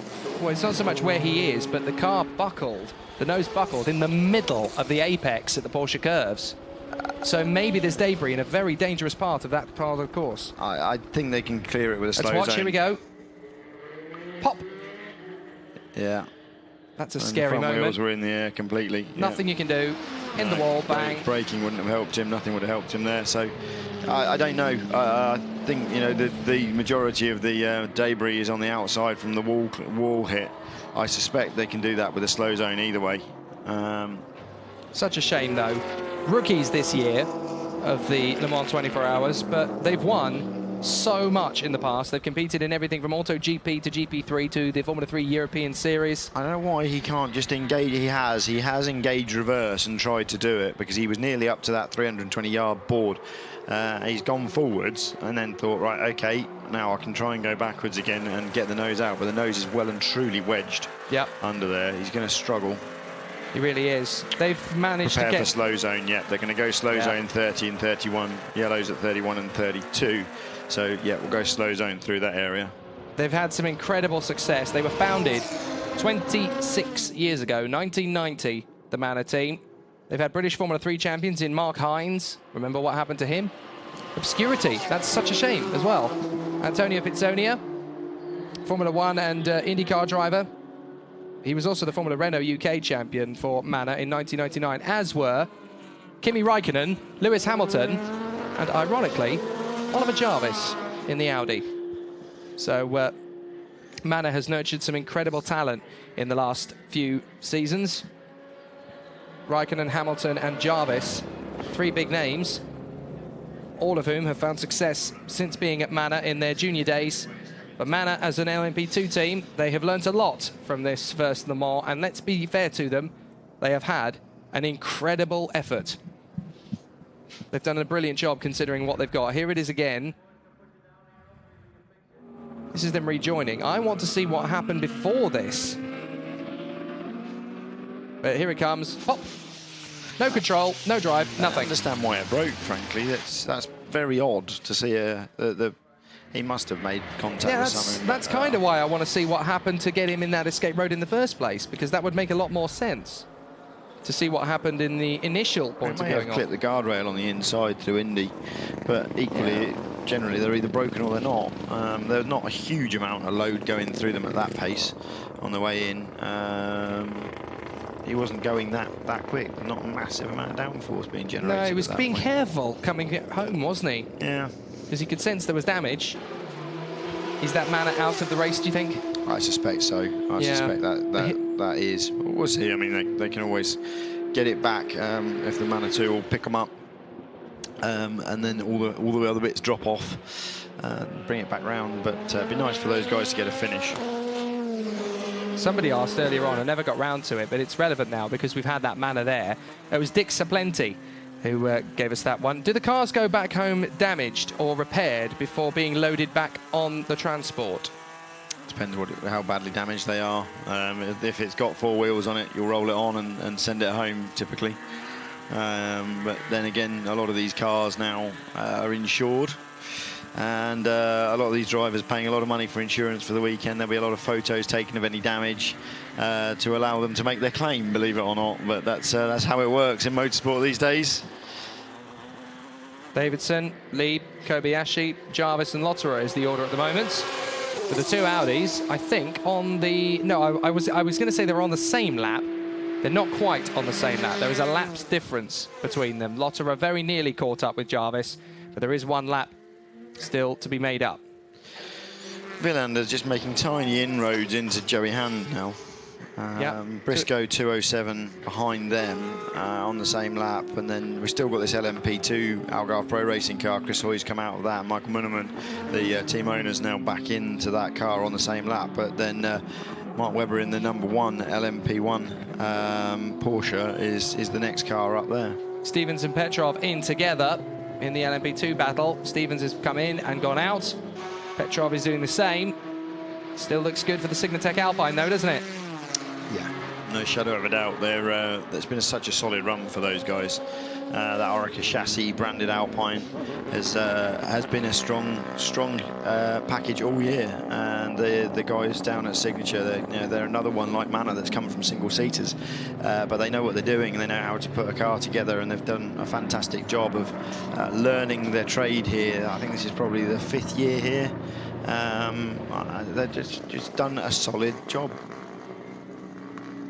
Through the Porsche curves very slowly, of course, as that Manor is being cleared away. The 82 class 2nd place car, Tony Villander. There's the leader. There's the leader, 2 cars up the road, as Matt Rao tries to help them get the car sorted. So see, I want to see what happened before that. I think what's happened there is Raul's just gone in and unclipped the headlights so that they break, so that the wires don't get broken. We saw earlier one of the marshals just pulling the bodywork away when we saw the Alpine car go in at the first chicane, and obviously then you've got a wiring repair to do as well. So I think that's him just disconnecting the connectors so that when he does get that car lifted, all that bodywork falls away and he can get on and bring that car back. But he reckoned without it buckling underneath the splitter on the front and sending him into the barrier. It's a real shame as well. Here's the Australian IndyCar star, Ryan Briscoe. Very talented racing driver, Ryan Briscoe. Has won pretty much everything he's ever taken part in. And that includes Formula One, because he never actually took part in it. He was a test driver for Toyota back in the day. But there was a lot of rumour around him being a Formula One driver. And personally, I think he got the better end of the deal going to IndyCar Than staying where he was. Yeah, absolutely. When you look at history, I'd agree with that. look at history, Toyota, well, Formula One, 2009, 8 years in the sport, and they didn't win anything. No, one podium, wasn't it? But 2 or 3 come here podiums, and they've done a fantastic job here. This is what the thing is. This is what they're made for. This Yeah, is exactly what the Toyota company is made for. So into the slow zone again with the Ford the 69 Ford that we're riding on board with. 3 hours 25 to go. Half a minute separates Davidson and Lieb. Matthias Tversted on Twitter says the number 5 car has made 24 stops. The number 2 Porsche 25. Is the Toyota now an entire stop less than Porsche? Close, close. I'm not sure they're quite there yet. Well, they might. Actually, they might be. Is that a fair comment, do we think? Davidson, 24 stops compared to 25 stops for the Porsche. Are they now actually an entire stop less than Porsche? Have they got to that point yet? They have got to that point, but I think it can happen again. I think that's what we were understanding from what Porsche was saying earlier. The only way Porsche can do it is by eking these stints out on tyres and on fuel. So Porsche think they're going to have to splash and dash before the end, I suspect. 2 Fords in together. Briscoe is in, and a little bit further ahead of him, the 67 is in as well. Marino Franchitti, who spent all that time down at the Mulsanne gravel track before we went dark yesterday with, I still to this hour think it wasn't driver induced. Maybe a sticking throttle or something that happened with the brakes or whatever. That's not a Marino Franchitti mistake. I agree. It was very odd, but we never heard any more about that. So I suspect that that's what water under the bridge, long gone, and Ford just now keen to get the job done. Make sure that they bring the cars home in a very strong position and fighting every bit for that win. You know, Joey Hand is leading the class. Tony Villander is chasing hard in that 488, but the 488's been fragile this year. So far, the guys have done a fantastic job at Risi, keeping that car just out and ticking around. We see it there on the screen now. You know, that's what they're here to do. That's what Risi competition have always done. The GTE battle is obviously grabbing headlines. Ferrari versus Ford. Adam Bice on Twitter says, so if we finish now, Aston Martin and Ford GT UK will get the most points in the WEC. And potentially they'll jump Ferrari in the standings. Yeah, and I think that the Ferraris have just had a complete shocker. You know, he's absolutely right. The point being who's full-time WEC and who's not, which we haven't touched on, so it's a very good point to make. Yes, you know, if you're Aston Martin now, you're actually pretty happy with that. If you're a WEC Aston, yeah. There are all WEC Astons, of course. Yeah, so no, I think totally agree with him, completely agree with him. You're in a good place right now, and you know, your big competitors in the AF Corsa run, Ferrari 488s are out. That's it. You know, you are taking this big bag of points now that they've been talking about all week and just and doing a runner with it. So no, completely agree. It's a very good point. The matter is being assisted back to the pits. It could take a while, this. And surely the marshals won't be going the whole way with him. What I don't understand is why they're pushing him to a place of safety to fire up. It's like you can't fire the thing, you know.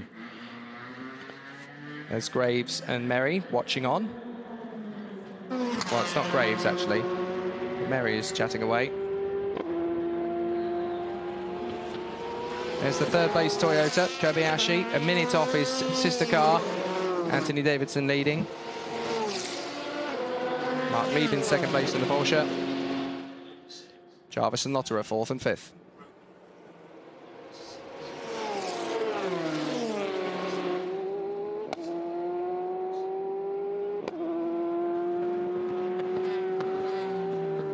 Kobayashi up the inside at Mulsanne there. A GT car giving an LMP2.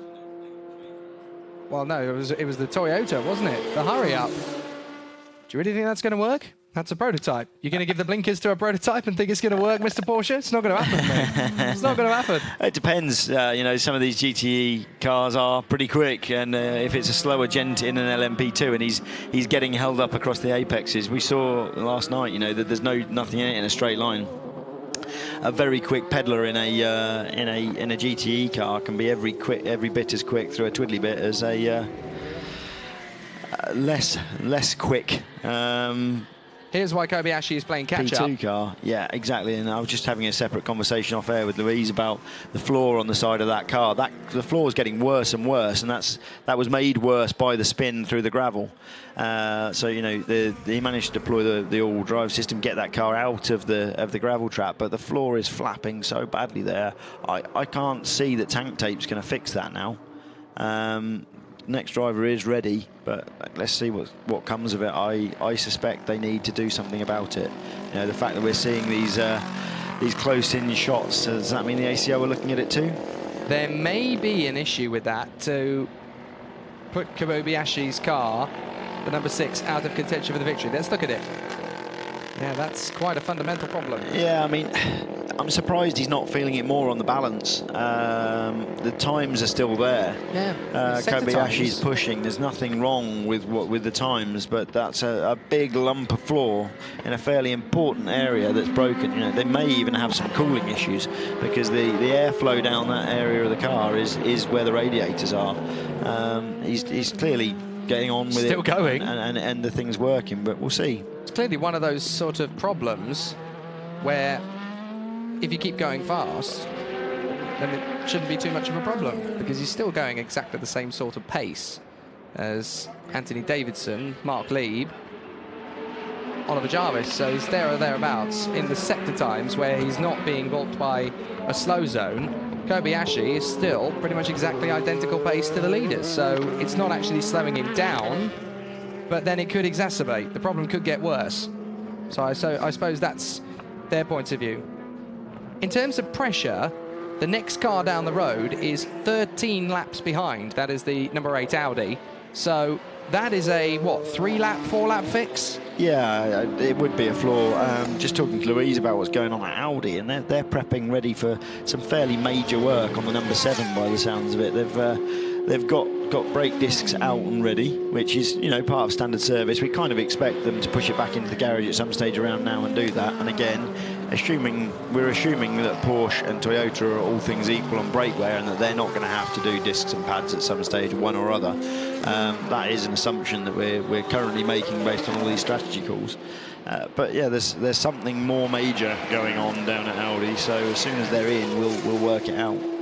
The gap has come down again in GTE Pro. Joey Hand leading, Tony Villander starting to get the gap down. Here we go again. How many times can these two manufacturers cross swords in this race? I know, you know, 3-second gap. Hand's going to be out at the end of this one. Villander, I would think, will stay in unless they're going to single to the end. Hand will take tyres, didn't take tyres at the last stop, so whoever the next driver into the Ford is will get tyres. Villander and the Ferrari, that's strange. They've split that, so they're getting tyres one stop, driver next stop. Still managing to double stint. But I have to say, if I was those guys and based on throwing some new boots at it, next one, stick some boots on it, stick the driver in it and get it gone.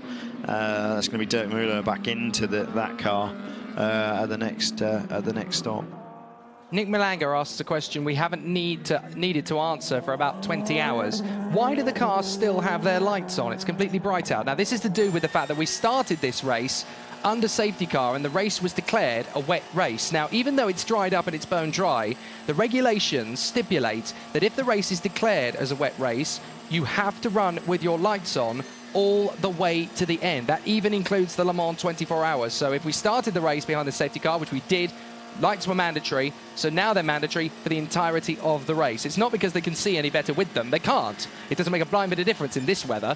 It would in the wet, it would in the dark, of course. But they've still got to continue using the lights all the way through the race because we started yesterday as a wet race. And that's the reason why the lights are still on. Jake Robson, do you think the number 2 Porsche's chance of victory is now starting to slowly fade? Lots of questions being asked about that. I think Porsche believe that. This is number 7 in, which Louise and I have just been having a conversation about separately, so that's going to go back in the garage by the sounds of it.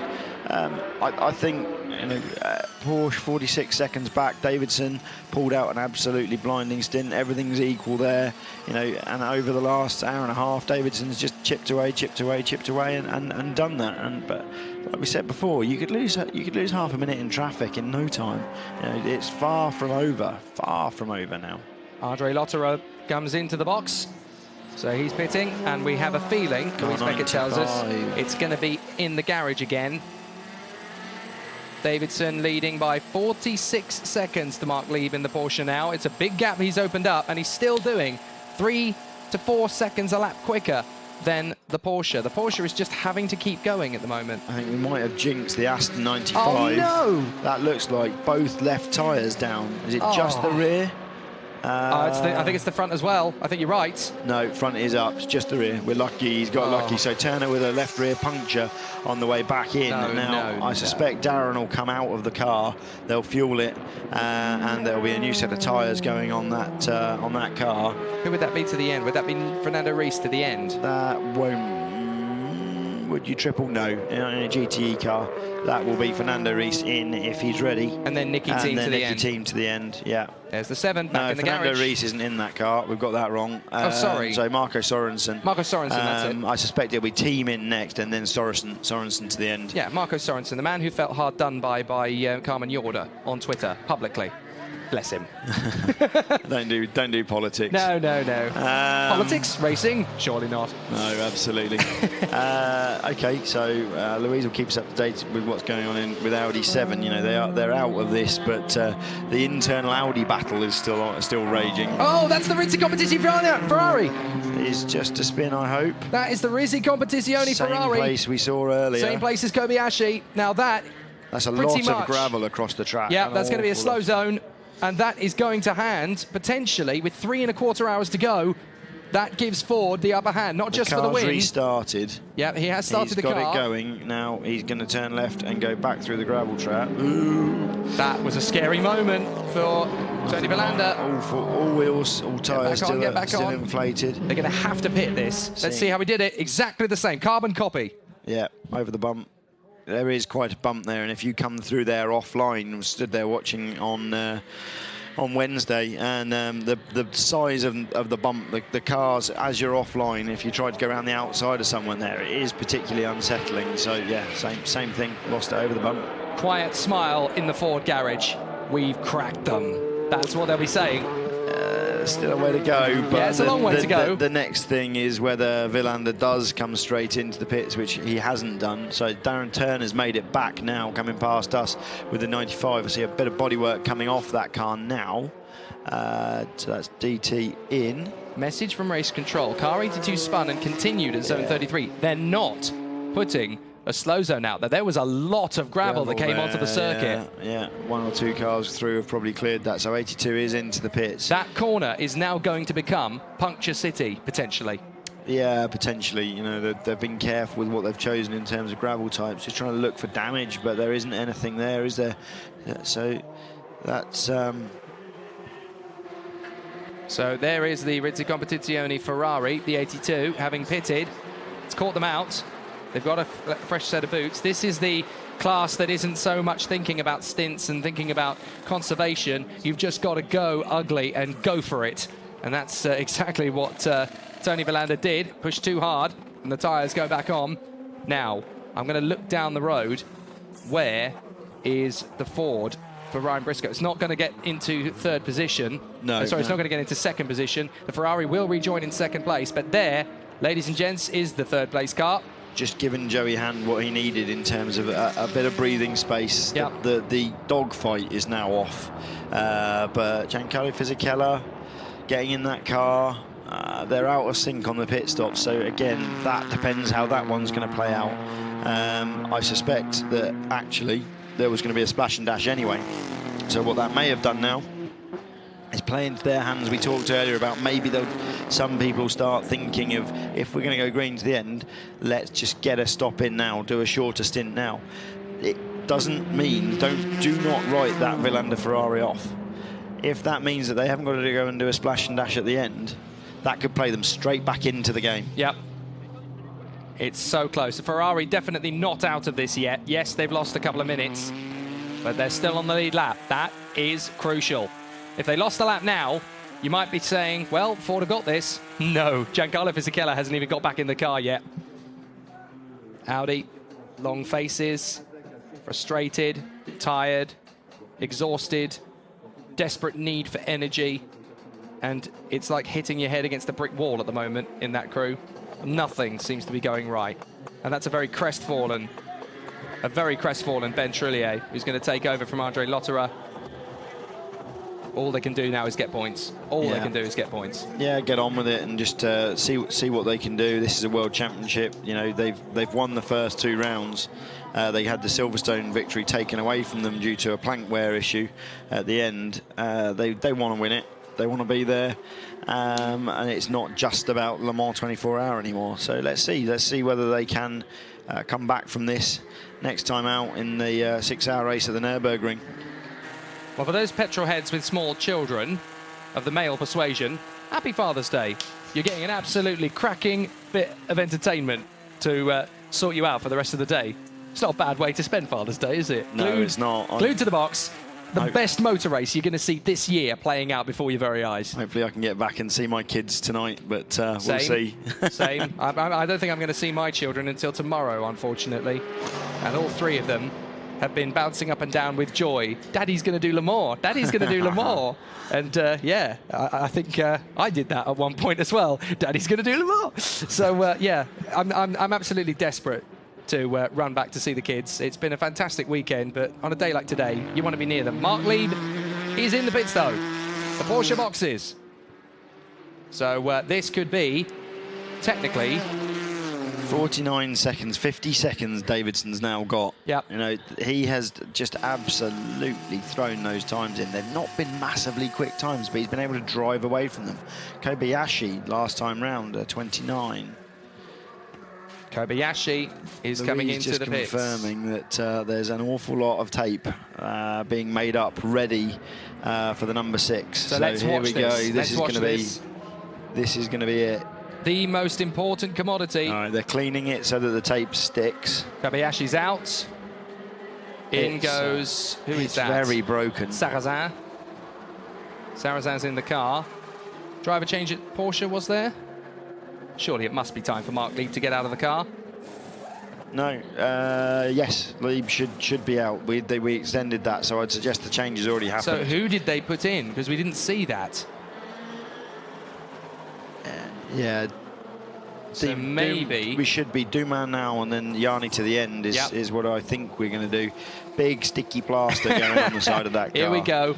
The tape, it's the most precious. They're being careful about how they do it. They know they haven't got that much pressure from behind, so they're doing it properly. They're doing it sensibly, making sure that the repair on the floor is okay. The last thing they want is that tape to go on and fall off immediately.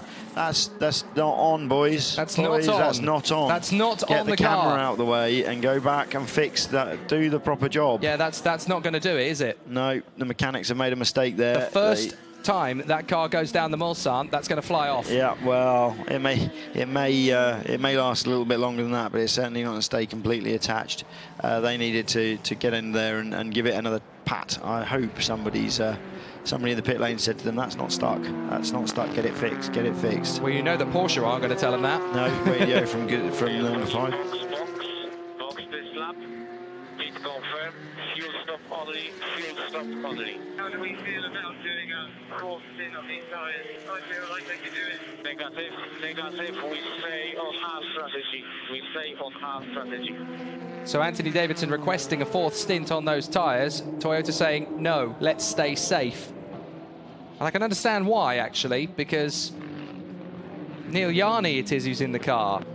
Okay, so Neel Jani has got into the Porsche. Now that suggests to me they're going to try and maybe push they now. are going to push him to the end. They're going to push now. They're going to push very hard now. So maybe they're going to leave Neel Jani in the car until the bitter end, They're until going to try that and lady break sings. Porsche. They're going to, sorry, Toyota. They're just going to. They've put their quickest of the quick in to try and see if he can eke it out. Well, Davidson is the smoothest of those 3 drivers. Would you say he's the fastest? I think he probably is of those 3. No, Kamui Kobayashi at times has shown that he's the quickest of the Toyota drivers. But you know, in that car, in the Davidson car. I don't. Yeah, I mean, he qualified it. But Buemi, you could argue, might be quicker than Davidson, but yeah, Davidson qualified it. That's good enough for us. Out he goes, the race leader, looking for Toyota's first win. If they do this, they will be the 2nd Japanese manufacturer to win, the first to do so for 25 years after Mazda in 1991 with Volker Weidler, Bertrand Gachot, and Britain's own Johnny Herbert. This year, it could well be another trio with a British man in the field. Sebastian Buemi, Kazuki Nakajima, and Anthony Davidson. Could happen. It'll be the 3rd time a Japanese team has won after Team Go that won with the Audi R8 with Dindo Capello, Tom Christensen, and Seiji Ara. A forgotten man almost in the world of the Le Mans 24 Hours. And Seiji Ara in 2004 actually did a lot of the legwork. On board with the number 7 Audi. All is not well. Number 68, Joey Hand, is in the pits. Be interesting to see if he stays in that car. Just as things are starting to get fever pitch, I realise in 5 minutes, Julian Porter and Peter Dumbreck are going to be in here, and we're going to be out of a job for 3 hours. Absolutely. So what's this going on with the number 7? He is up to full space. He just looked slow out of there. This is so tight. This is so tense. Toyota haven't got this one yet. Porsche haven't lost this yet. No, absolutely. The 7 is still in the pit lane, I believe. No, the 7 is out on track. Benoit Trullier. Okay, they've done the work, and he's now back out there. Front and rear deck off that car again. That was very odd. Yeah. So Oliver Jarvis back out and circulating as well. So both the Audis out there trying to pick up the points. Yep, Oliver Jarvis was in the pits for 39 minutes and 24 seconds. That's one of the longest pit stops Audi have done in this race. Joey Hand stayed in the Ford for a triple. Yes, he did. They obviously feel he's looking pretty comfortable at the moment. Yeah, I mean, he's obviously doing a grand job. I would have thought by now they would have made the change and then just done a double and then a single to the end. But whoever they're going to put in next, which is going to be... It's going to be Bourdais, isn't it? Because Muller's already just done one. We've seen Sebastian just do a long run. Sebastian has just done a long run, so it would be Mueller back in. That's true, because Muller was only in for, what, 1 stint, 2 stints? 2 stints. 2 stints, yeah, so they could go for Muller, actually. I think it would be. I think it would be Dirk in. And then the times we saw him putting in earlier, he was the quicker of the drivers in that car. He was the one that did all the damage to the Ferrari in terms of the gap. He pulled it back. He reeled him in and made sure that the car was there when he handed the car over to Hand. Hand inherited that gap and then just proceeded to put the pressure on the others to see the mistake that we saw from Tony Villander as he came through the karting sequence of corners on the way out of the Porsche curves.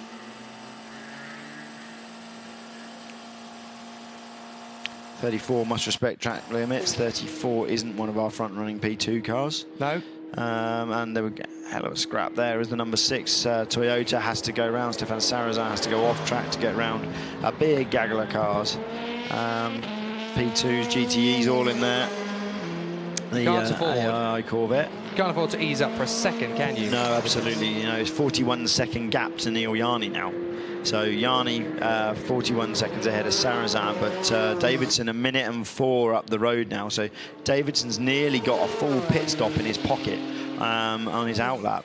The Jani Porsche did have full service last time, obviously. Jani in, and as did Sarrazin, but they tried to fix that flaw on Sarrazin's car. Check the tape, actually, when it comes past. Yeah. Because it was flapping, and they said they put the entire panel of tape on it, and it's not there anymore. Now, I don't think that's fallen off. I think that's the mechanics going back and having another look at it and suggesting, actually, oh, I don't know, though. I think what you said was right, Jake. I think the entire tape balloon has come off on the first run down the Mulsanne. I don't believe it. I don't believe it. Yeah. That's the one thing you don't want to be right about. Now they might be getting called in because they've had an attempt at a repair and they've failed. This is the point where if you're sitting there, I don't know. There might be tape there looking at that shot from above. Oh, this is bad bulking by the Ferrari. That's the car that's trying to get back into the fight for the victory, of course. He's in a race of his own. He's gone past that first blue flag, but by the time they've gone past the second one, it was okay. So let's see if they can zoom in on the other side of the car. The other side of the car is the side we want. We want to see whether Sarrazin has got a broken. Here we go. Can we get it? No, the tape's still attached, I think. It is still attached, yeah. It's still flapping about a bit, though. That's the only problem. Yeah, the floor's no longer flapping, though. So okay. That's the important thing. You know, you don't want that from an aero point of view, just flapping up and down, disturbing the air through the diffuser and causing you issues, which may well have been the reason for the spin. You know, that floor was getting very loose, and if you start putting dirty air through the diffuser, then you start losing rear grip, and that's exactly what happened. The car just turned on him on a sixpence. Right on the apex as he went over the bump through karting. 21 hours down, 3 hours to go. Toyota sitting pretty at the top of the timesheets. And now a minute, 2.6 seconds, a minute and 2.6 ahead of Jani in the Porsche, who we believe is trying to go all the way to the end here. We think it's a possibility. Sarrazin has got in. That might be for the rest of the race. Davidson, we think there is going to be another driver change. With 3 hours to go, I'd be surprised if they didn't put a fresh driver in when they do tyres, just because you need the ultimate pace. You need that driver to be as fresh as possible at the end. You know, it's a 1 minute gap for Jani. That's the man you'd throw in now to try and close that gap. And you know, he is doing